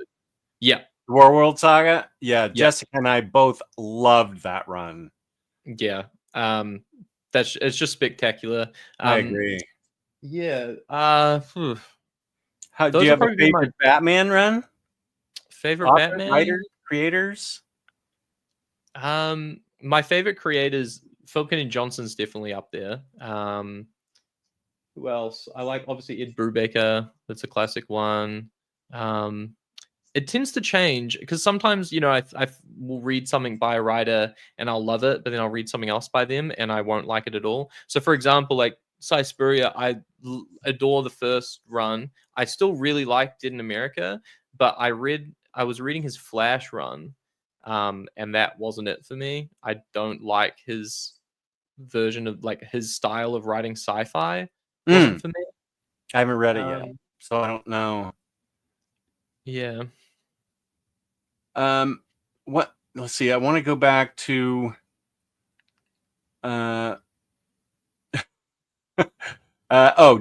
Them All. Have you read his Damn Them All series? I freaking love that series, and you can feel it carries similar themes. Have you read that? I haven't. Have you?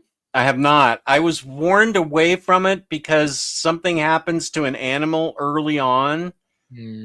But if I know, it's hard for me to read that kind of thing. I don't know why I even hang on to Pride of Baghdad. I read it once and it utterly broke me. I don't know that I'm going to be able to reread it. We Three was hard enough, and I've reread that. I'm able to reread that, but I mean that's what's keeping me from seeing the John Wick movies. Everybody loves it, and it only happens in a split second. We all know his dog gets shot because that's why he goes on the rampage. But I still have a hard time getting myself to want to watch it. I know they're so great, but I just haven't been able to do it. But I have heard good things about Damn Them All. But that's interesting what you had to say about Flash. I wonder if other people, I feel like I have heard that from other people too. So you're not alone.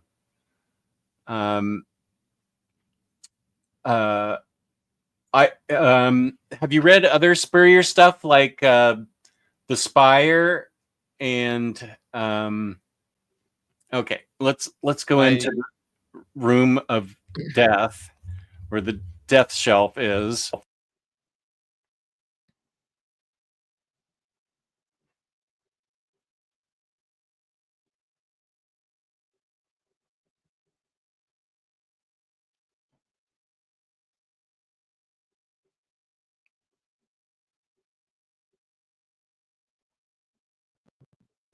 That was weird. Sorry. Can you hear me? Yeah. Okay, we'll go into the death shelf room because Cy Spurrier. Oh, Coda. Have you read Coda? I haven't, but I've heard very good things about it. I think the only Cy Spurrier stuff I've read is the Hellblazer and his Flash run, which I read up to like issue 11 or 12, I want to say. Here you get a last look. It's coming down tomorrow. Oh my gosh. James, get the 911 call ready. Coda is great by Cy Spurrier.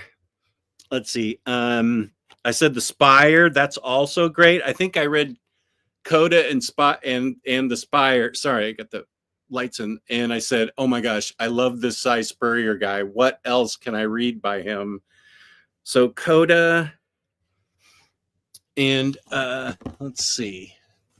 The Spire is definitely fantastic. The Spire. Is this his? No, I brought. Wait, is this him? Yeah, Alienated. I think I liked Alienated too.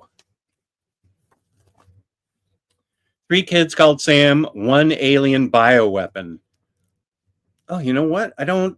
Oh, yeah, I did read this. I thought this was cool. Let me see. Yeah, I enjoyed this. But I loved Spire and Coda. Which would you say is his best? Like, is Hellblazer your favorite? I think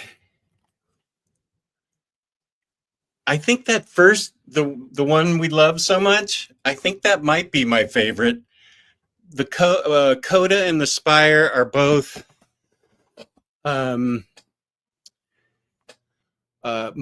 more fantasy directed. So they're fantasy, and I haven't read Flash, but in this this run, especially this first book, I just loved so much. Sort of reintroducing a Hellblazer that he got Hellblazer so well that New 52 and Rebirth didn't get. Oh, James with the topical question. Do you have a favorite type of donut or ice cream? What's your favorite donut? What? Of course, ice cream. We always have to talk about ice cream. Proof of God's existence. What do you think about James' question? Do you have a favorite? Honestly, I'm not a huge donut guy, to be honest. But there's a vegan place in my town that does vegan donuts that are really good, and they do a Snickers donut. And that is incredible, super nice. And for ice cream, are you and your partner vegan? We're vegetarian. Vegetarian, okay. Yeah. And for ice cream, I would say probably cookie dough ice cream. Yeah, big fan. I actually tried to look for the Ben and Jerry's that you said was your favorite recently, but I don't think we have it here. I couldn't find it. That's tragic. Because your favorite is like, I think it's a vanilla caramel something, right? Vanilla caramel fudge. Yeah, I don't think we have that here. We have similar ones though. Oh yeah, that's my kryptonite. That particular ice cream. I could have any other ice cream in here and ignore it for weeks. I can't ignore that ice cream. I don't. It shouldn't be in this house. So let's see. Thomas, welcome. Happen to agree with the inconsistent character art depictions in Dead in America. Quite noticeable once you spot it. Great stream as always, guys. Thank you, Thomas. Have you read Mike Carey's Lucifer? I don't know. I don't think I have. That's I've read one Lucifer trade, and I can't remember who wrote it. Probably Mike Carey. He, I think both of they're two Omnis. I think they're both really well done. I kind of like just about everything Mike Carey's written. I have not read his X-Men yet, but I've heard really good things about it. He wrote a book, The Highest House, that I really love. I like a lot of Mike Carey. I feel like he's underrated or not talked about enough as a really, really good comics writer. His Lucifer is really good. I have the Omnis now, but I had one of the trades back in 2016 when I was in the hospital getting my knees replaced, and I had that Lucifer trade with me. One of the nurses looked at it and said, oughtn't be reading that. And I said, no, it's not about that, really. It's completely different. And she's like, don't know about that. So I had to convince her that it was okay. She had a patient reading about Lucifer. I will add Black Cat to my order. Yes. Thanks again. Couldn't choose between the two. Picking up Justice League Dark Rebirth along with it. You will be happy, Elemus. I'm so happy to hear that. Two really, really good books. That Justice League Dark Rebirth, as I'm halfway through it now, but I remember if it's possible, Rom V's half is even better than Tiny Onion's first half. And his first half is really good. And then Rom V takes over, it gets even better. I haven't read it since I had it in trades, so I can't remember why it's better. I just remember that it was really, really good. Those are two really good books. Have you read Justice League Dark Rebirth? I have read the Rebirth run, yeah, all of it. Okay. And I agree. It's incredible.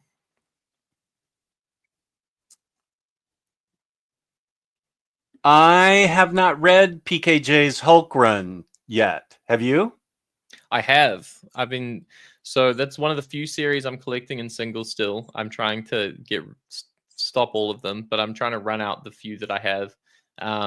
It's gone back in tone to more closer to what we got with Immortal Hulk, because I think a lot of people were put off with Donny Cates, not because it was bad by itself, but just because it was so different to Immortal Hulk, and so swapping to that threw people off.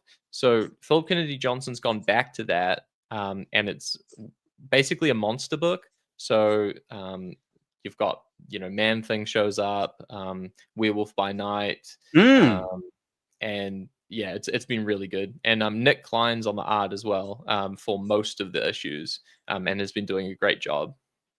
Oh, that's good to know. Do you know how many issues it's up to?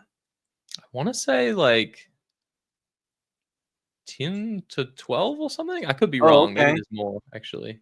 They're not getting me on those trades. I'm gonna wait. That's gonna come out. If it's that good, I'm gonna wait. I'm gonna trade wait that one. That's good to know. What else are you picking anything else up in singles still?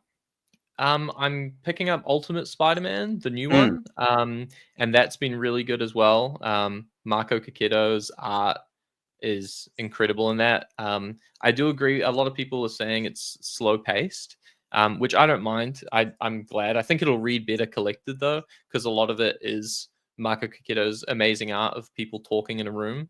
But I'm looking forward to seeing what Jonathan Hickman does with it long term, because I think, although he's known for all the bombastic, crazy multiverse stuff that he did in Fantastic Four and Avengers and whatnot, I think that it's some of the smaller moments, especially with Spider-Man as a character in those runs, that are the highlights for me. So yeah. I should be reading that on MU. Okay. Yes, I have Pride of Baghdad and won't read it. Yeah. I get it. Oh, Remy, you need to read Coda.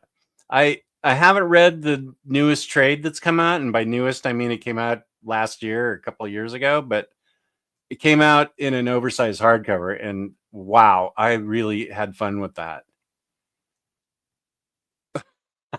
Yes, and I emerged okay. There's James ready with the 911. Trying to think of something else Spurrier wrote. Did he write Disenchanted?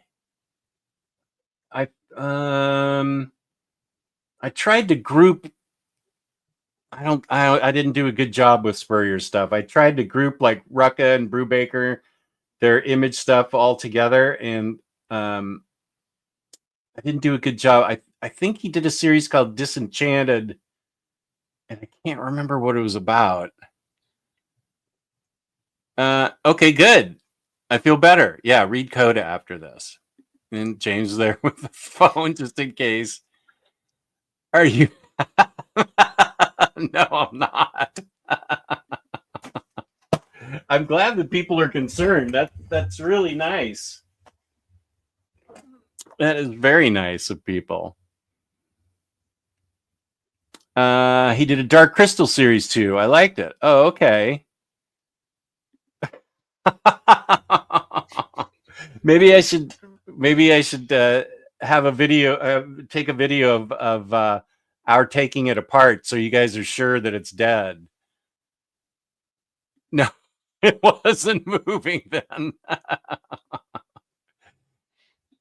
Cy Spurrier's Flash run has just been okay, 50-50. Jeremy Adams. Oh, I've heard good things about the Jeremy Adams Flash run. Thank you, Saz Murph. I should do the rest of the stream in there and just tempt fate. That's where I'll be. The only books I ever reference are always in that other room. I don't know why. It's in the other room. It's in the other room. I think you're right. Yeah. He did write Dr. Aphra. Have you read that? I haven't, no. Let me go get that Omni. I think it was the first Omni that he picked up. Yeah, no, he didn't do the second one. This is, are you a fan of Star Wars? Have you read any of the Marvel Star Wars books? Yeah, I have. I've read the Charles Soule Darth Vader, which I loved. I read the Kieran Gillen Darth Vader, which I liked, but not as much. For me, I preferred the Charles Soule run. Okay. But it was still really good. And I read the I think it's the Rise of the Sith omnibus, which was pretty good. It has a lot of the prequel stuff in it, but it wasn't as good as the Darth Vader runs I've read. Yeah, well, you know Dr. Aphra then, if you read Kieran Gillen's. Spurrier does write some of this. I love Dr. Aphra as a character. Now, I haven't read the Alyssa Wong stuff yet, but Spurrier did Dr. Aphra Annual 2, Dr. Aphra 20 through 25, Dr. Aphra 26 through 31. Okay, so he did basically the second half. He did 20 through 36. So he did the second half of this book. I need to reread this. I love that. I love both of those Vader runs. I especially love the Gillen run, but I love the Soul run too. You're right. And I've read some of the other stuff. Oh, I read Star Wars. Is that Jason Aaron? Yeah, I like the Star Wars by Jason Aaron. That was good. But I love Dr. Aphra as a character. I think she's great. But I have not read the Alyssa Wong stuff. I want to spur your animal in now. Did you like the new 52 Swamp Thing? It was... I haven't actually read it yet, so I'm reading chronologically. So I've read all of Swamp Thing from everything, his first appearance in the Bronze Age, all the way up to the end of Mark Millar run. I've read everything except the Veitch stuff. So New 52 is like next on my list. I've heard good things though. Yeah, I enjoyed it. I haven't read it since I read it in singles, so I need to reread it. But yeah, I think you dig it. And wait, so the Nancy Collins stuff, that comes before New 52, doesn't it? Or does it? Yeah, so that's just before the Mark Millar run. Oh, it is. Okay. I haven't Yeah. read it yet. Did you enjoy that? Yeah, I read that somewhat recently, and I loved that one. Ooh. I think it's underrated. I think it's significantly better than the Mark Millar stuff. It's kind of similar in tone a little bit to the Alan Moore run, but it introduces a lot of different stuff. Yeah, really, really fun. Really like that one. Okay, good. I don't know why I haven't read that yet. That is a personal failing of mine. I really need to read that, especially now hearing you. Is Swamp Thing one of your favorite characters? I would say so, yeah. Yeah.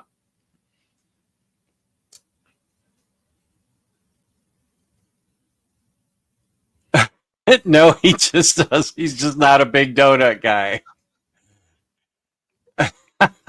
All right, you guys, take it easy. Hey, Hondo, what up?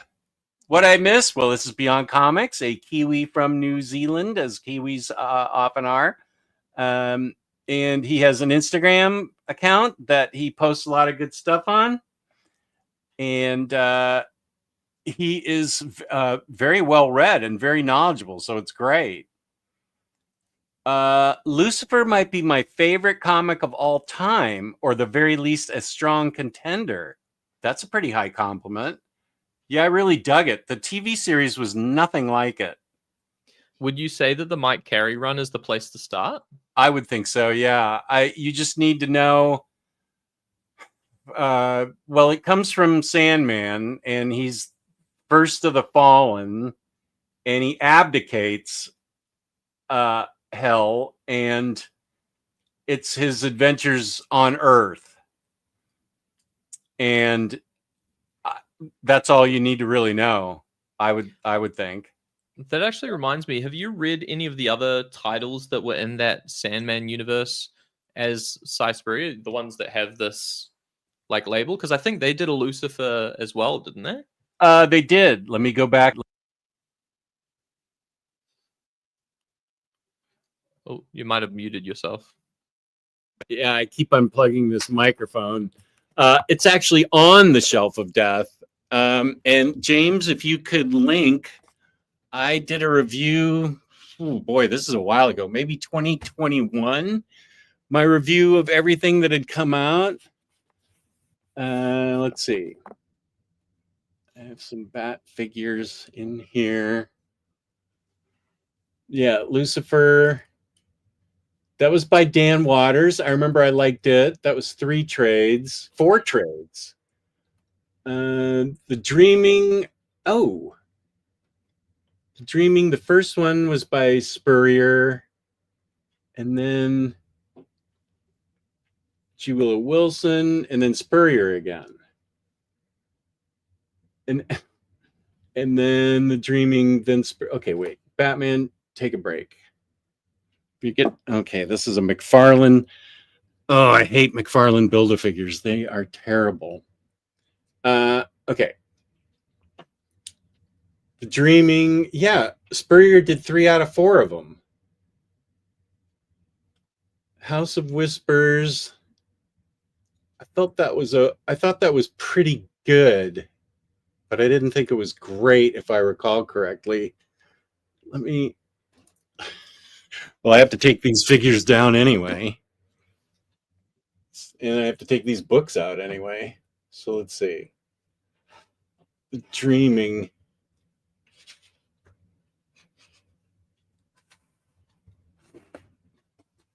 Oh, well, the first thing we've got is non-matching spine disorder.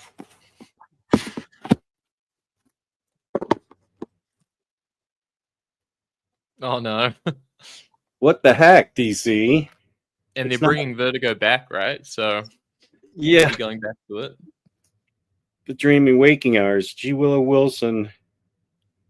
Yeah, I feel like I really remember liking The Dreaming a lot. Cy Spurrier. Oh, and Bilquis Evely's. That was the first place I had ever seen her art. Does This she is do how- the dreaming? She does. She does books 3 and 4. Oh, okay. I'm sorry. The dream. Okay, wait a sec. These are out of order. Shocking. Okay. Dreaming Volume 1 is by Cy Spurrier with Bilquis Evely art. Volume 2 is by Cy Spurrier with Evely art. Same with Volume 3. And then, okay, this is the one that has the bullet logo or the whatever. This is, oh, it was the first Black Label one. And this is by G. Willow Wilson. This is kind of, I think this pivots off differently. Yeah, Spurrier and Bilquis Evely do the first 3. These are, I definitely enjoyed these. Beyond the Wall of Sleep, blah, blah, blah. Daniel, Lord of Dreams, has abandoned his kingdom, leaving its borders broken and bloody. Oh yeah, Lucian, his faithful warden, can feel his own mind slipping away. Blah, blah, blah, blah. The true nightmare is yet to come. From out of the black chest of retired nightmares emerges a forgotten menace. Yeah, this is kind of freaky and scary. I think you dig it. Well, I took them down, so there's part of my job, taking down books and figures and putting back together my crappy McFarlane Build-A-Figures. Which one is it? The Batman of Doom or something from Metal. I don't know. But his figures. I've got a Bane with a scarecrow on his back from Last Night on Earth or something. None of that fits together. It's really annoying. While we're talking about the Hellblazer again, there's one thing I forgot to mention. You remember Tommy Willowtree from the first run? He's the guy with the man bun, and he's Yeah, the hippie. yeah. The all natural guy. Yeah, I thought he was a really funny, endearing character in the first run. Mhm. That was a great antithesis to John because he did like silly pun magic and like yoga magic and all the stuff that John thinks is ridiculous and stupid. And so I thought he was great. And of course, him being so happy and positive and innocent, obviously at the end of that run, something bad happens to him and his soul ends up being pulled down to hell. But then in this run, nothing is said about him. He's not mentioned once, I don't think. And I was really expecting, especially when there's an issue that takes place in hell, that they were going to show, he was going to show up again and they were going to have him like in a hippie commune with some demons or something. But there's just nothing. And that would I have been was really great. yeah, so I don't know if he's just gone forever, I guess, but that was sad. Yeah, I did. He was endearing. You're right. Mike Carey's Hellblazer run is also very good. Yes.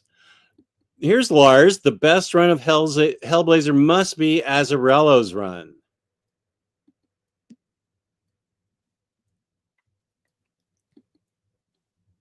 Sazmurf, I'd love to see Punk take the oh, this is wrestling talk. What Bunk, what'd you have for dinner? What ice cream flavor did you have for dinner? What's with all this wrestling talk without the ice cream part? Yeah, I don't blame you, Mackenzie. Sad Animal Books, yeah.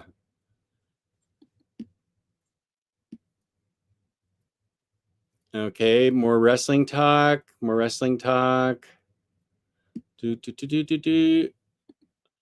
Also, Spurrier wrote a killer Uncanny Spider-Man. Not usually a Marvel reader, but still really liked it. Uncanny. Oh, is that the one?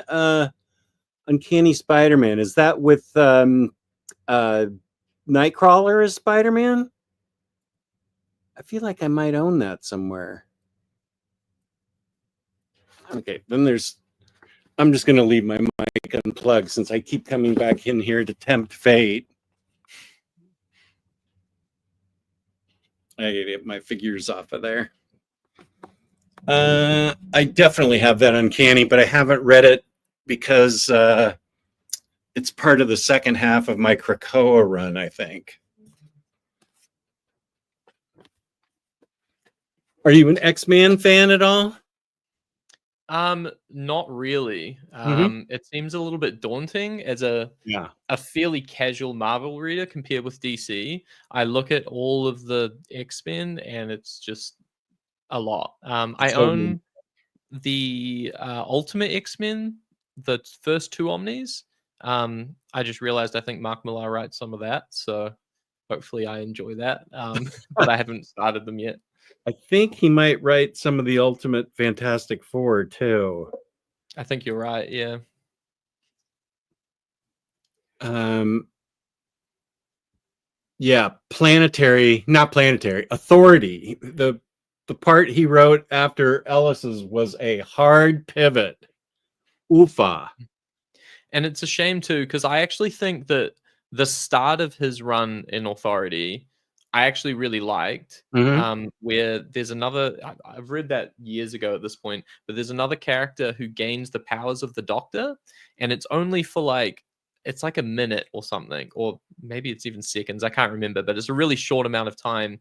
And the way he writes that was really good with having the tension build and feel like, even though this character only has these ridiculous powers for a really short amount of time, he could do a lot of damage. And that was really good. But then towards the end, where all the characters basically end up getting tortured, and then how he depicts women and treats them in that, it just ruined It's yeah. everything before it. Just yeah. I understand that he wanted to humiliate that the idea was to humiliate the team, wiping their minds and humiliating them. It could have been done a lot differently and still been effective. It's yeah, that was pretty icky.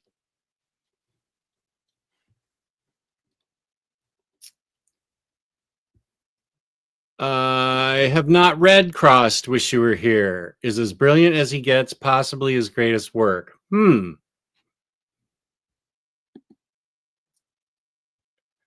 Gary, great stream, gents. Great chat. Off to see. Oh, Late Show of the Monkey. Have a great rest of the weekend. Are you a horror fan at all? Beyond? Me?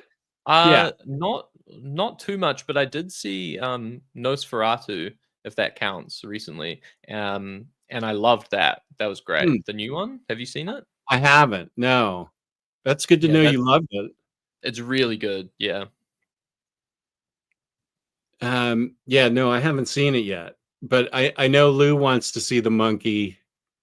I think that's from a Stephen King book. Hello, Excammer. Welcome. And here is Beyond's IG. Thank you. Thank you, James. And Lars is talking to Harvey. And Bunk, why are you still talking about wrestling when I specifically asked you about ice cream? Here we go. Oh, 2020. Wow. Omnigod's Vault Guide to the Sandman Universe. So what did I think? I don't remember what I thought. I remember liking the Spurrier stuff. I thought House of Whispers was interesting because it's a new house in addition to House of Mystery and House of Secrets. It's the House of Whispers. I thought it was interesting. I'm not sure I loved it, but I kept it. So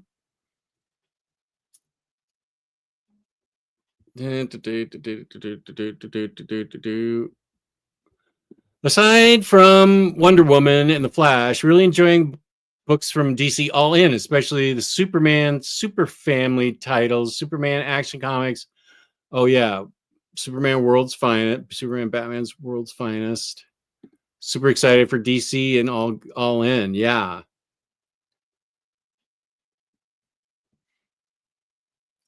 Wait, now what's happening here? Switching on, turning up, and digging deep into further hitherto unknown depths and pleasures of the vault. I think that's this vault. Makes imagine that would be the bottom panel of the expanding brain meme for sure. The vault is bigger than life itself. Okay, thank you. Oh no, you're still betting, Harvey? What are you doing? There was a second Lucifer series after Carrie's run and before Waters' run, which was quite good. Okay. I wonder if I read that. Second Lucifer after Carrie's, but before Waters. I think Waters was it. Okay, Remy, thanks for being here. Appreciate it. I don't know.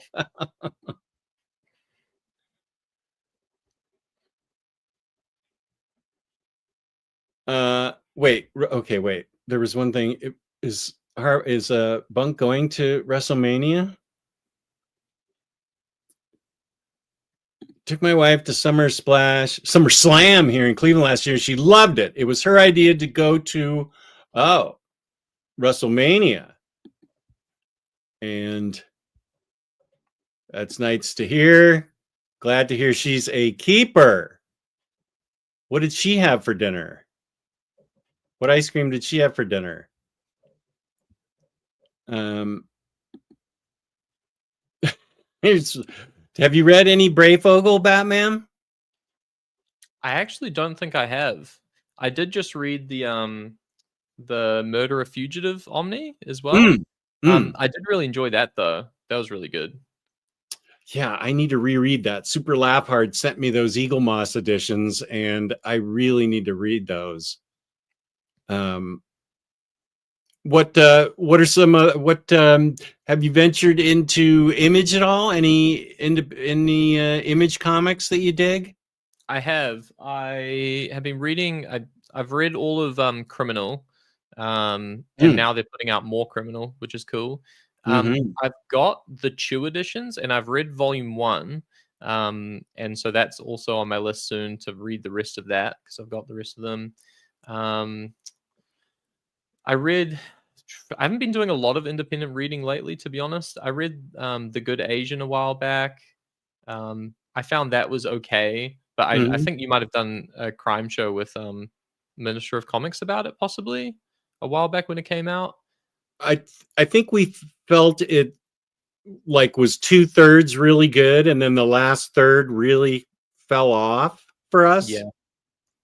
Yeah. Have you read Lazarus by Greg Rucka? I haven't. No, I think is that being reprinted or no? So they're continuing it. Yeah, number 4 is coming out, and it's 2. I feel like 2 and 3 have been out of print, but if they're putting out number 4, I would think he'd want to reprint the other ones. That is one of my all-time favorite comics of any publisher.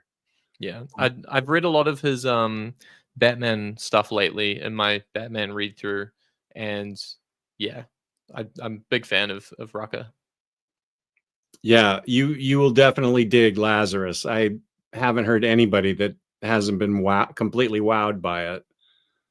The world building in that thing is crazy good.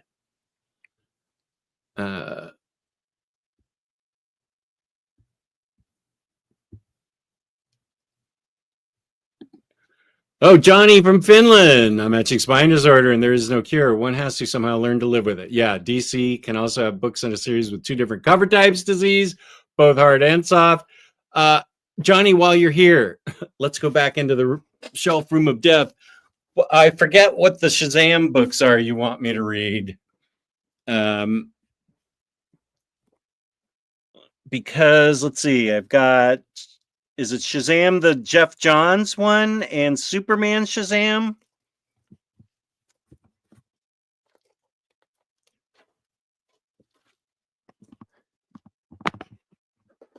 Is it these 2, dude? Those are both great as well. I'm pretty sure First Thunder is definitely one he told me to get. And this is Jeff Johns and Gary Frank. How have I not read this? Wow. Okay, well, it needs to stay out since I should just live stream taking books off and challenging the shelf of death.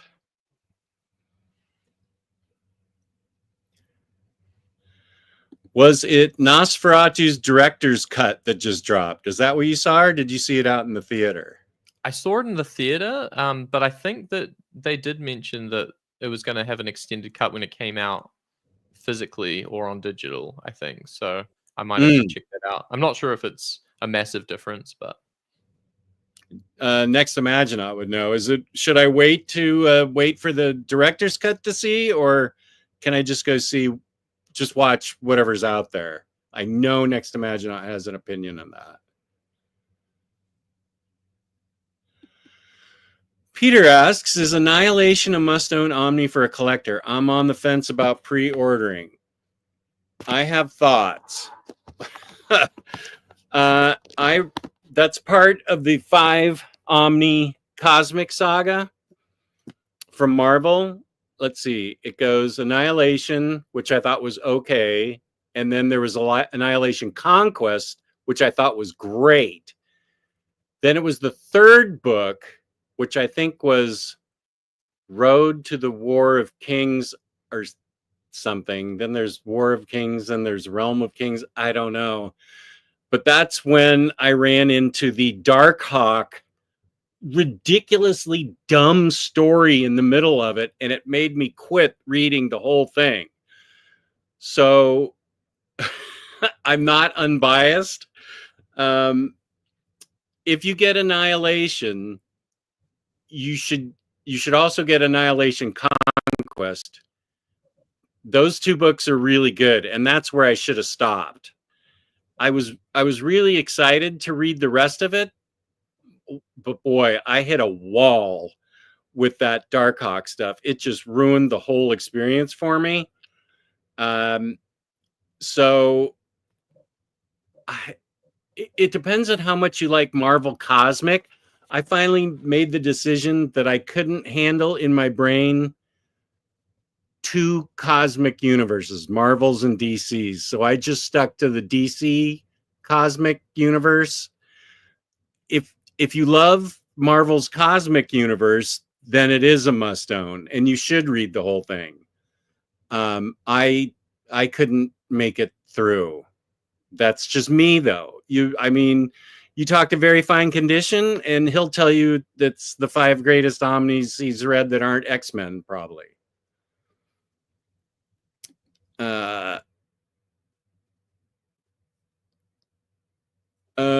These are good choices for Batman artists. That's unretouched Neil Adams. I love Jim Aparo. Sons of Thunder. Wait, I thought I just put Shazam the Deluxe Edition. Oh, Monster Society. First Sons of Thunder. You mean First Thunder? Monster Society of Evil. Okay, I have that also. That's the Jeff Smith one. So you're telling me I need to read all my Shazam books. Okay.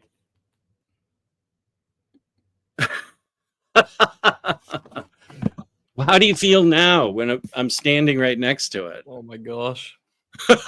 It's making even Beyond Comics uncomfortable. Mwah.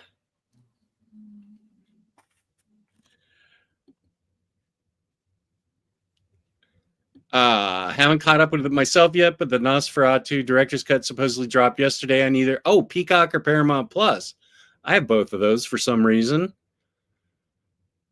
Peacock I used to watch Brooklyn Nine-Nine on.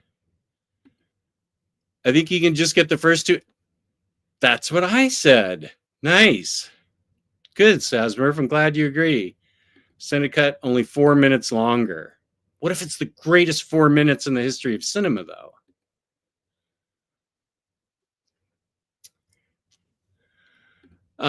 Beyond Comics should read Checkmate from Rucka. Sasha Bordeaux from Murderer Fugitive is in it. I think I might have seen that. I'll add it to my list because they play a decent role from what I remember in the Murderer Fugitive Omni checkmate. Let's see, where's my checkmate? This is the hidden part of this room with all my stuff. Checkmate, checkmate.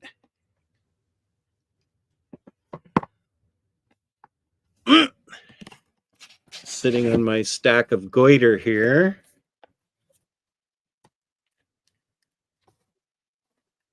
Oh yeah. Checkmate book 1. Checkmate book 2. I haven't read these in so long. I need to reread them. And then there was a third one.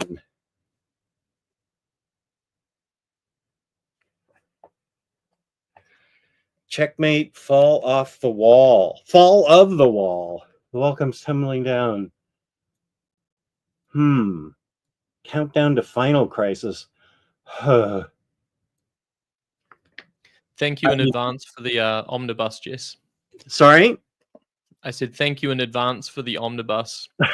For checkmate? You're welcome. I've had these for a long time, though, so... And it hasn't worked its magic yet.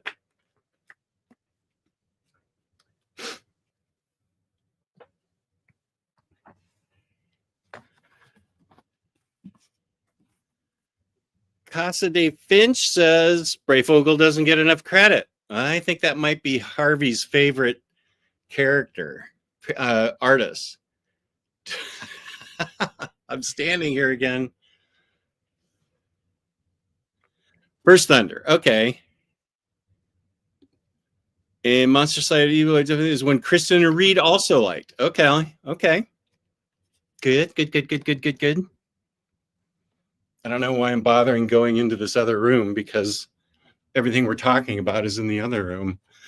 Have you read, I might as well go back in here. Have you read World's Finest by Mark Waid? And I haven't. Dan Moore? I was kind of waiting for it to wrap up and then so I could read it all at once. But then his DC stuff just keeps growing. So like World's Finest is kind of tying into, I think, is crossing over now with the Justice League Unlimited. And so it keeps growing. So I might just have to start because I've heard really, really good things. Yeah, that's on my to be read list for this month, and I highly doubt I'm getting. That was Tony from Sweden is right. That was way too ambitious of a to be read pile because I had Nightwing, Harley Quinn, and World's Finest, and then Booster Green's suggestions, and I'm not getting to them.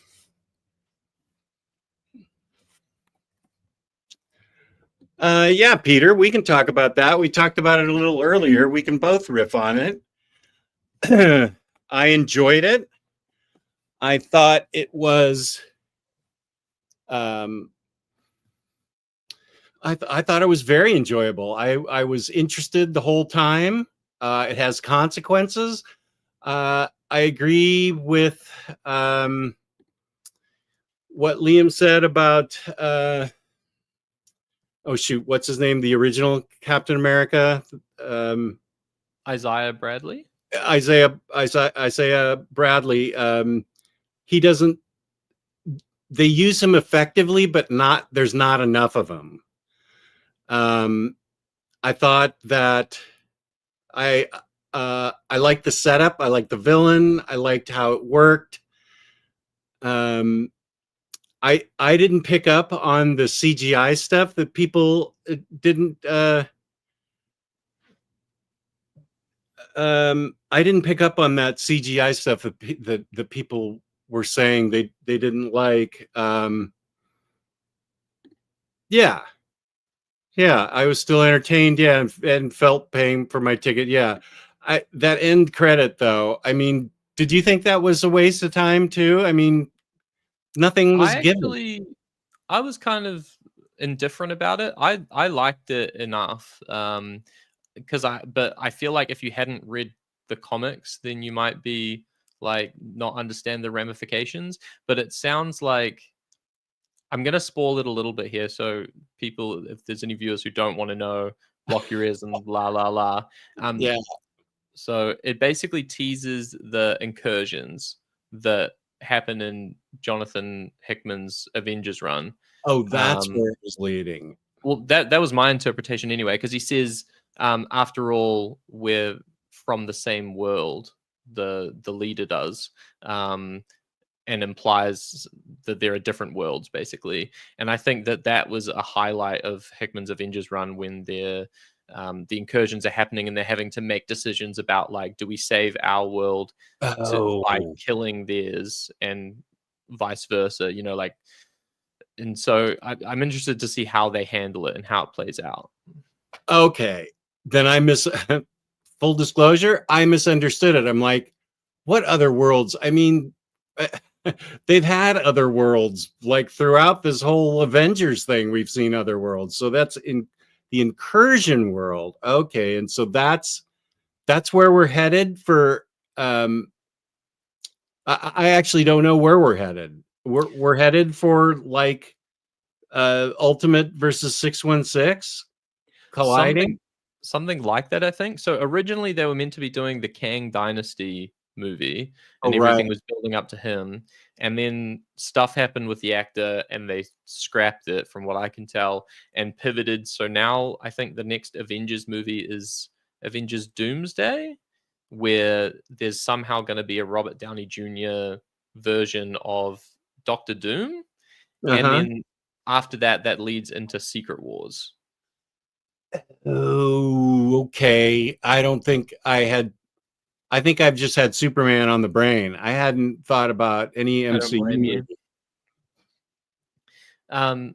But yeah, so it'll be interesting to see how they handle it. But they've called this the multiverse saga so far, even though it hasn't been super effective. Like I guess we had the in the Deadpool movie, the crossover with the MCU and all the other, a lot of the other previous movies. You've seen Deadpool Wolverine, right?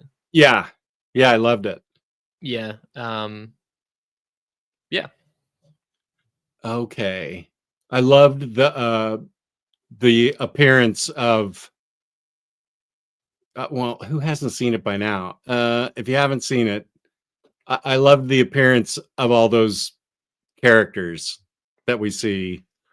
I just thought that was chef's kiss imaginative writing. I really dug it. I agree. We had actually just, me and my partner, watched the Blade movies together, and then watched that soon after. So that was really fun. And I love the part where Elektra mentioned something about Ben Affleck's Daredevil being dead, and then someone's like, "Oh, like, are you okay?" And she's like, "Yeah, I'm fine. No worries."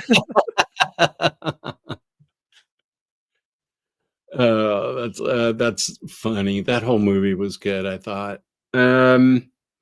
Okay, so any other points, any other things that you've been reading you'd like to highlight, or any I mean, we're going to see you again on Friday, so that'll be good for my all Kiwi stream.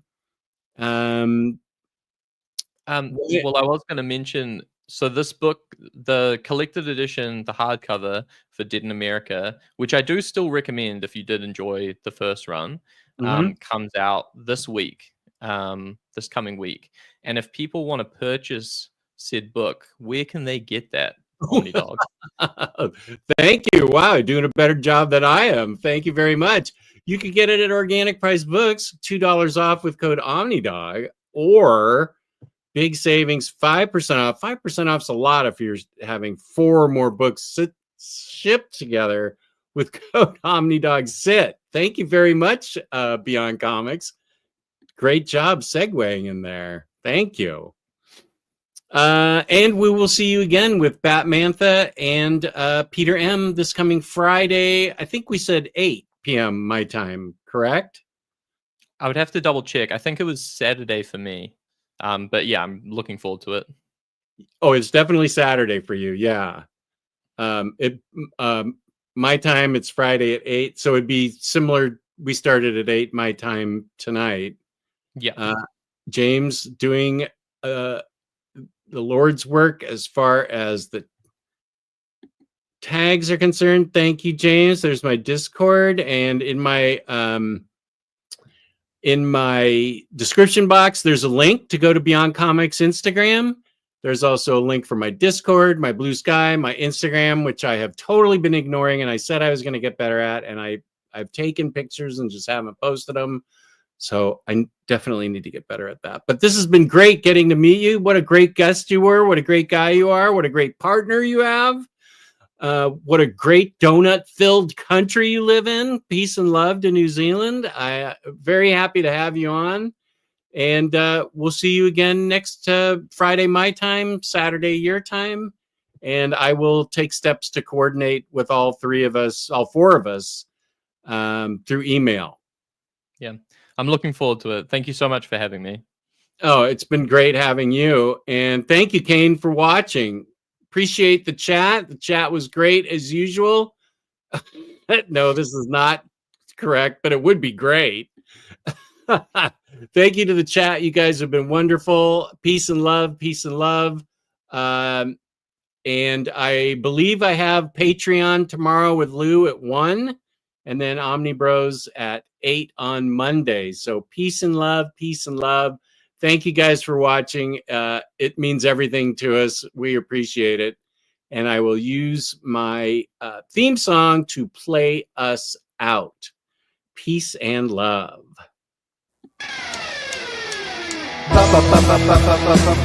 Baturdays. Baturdays.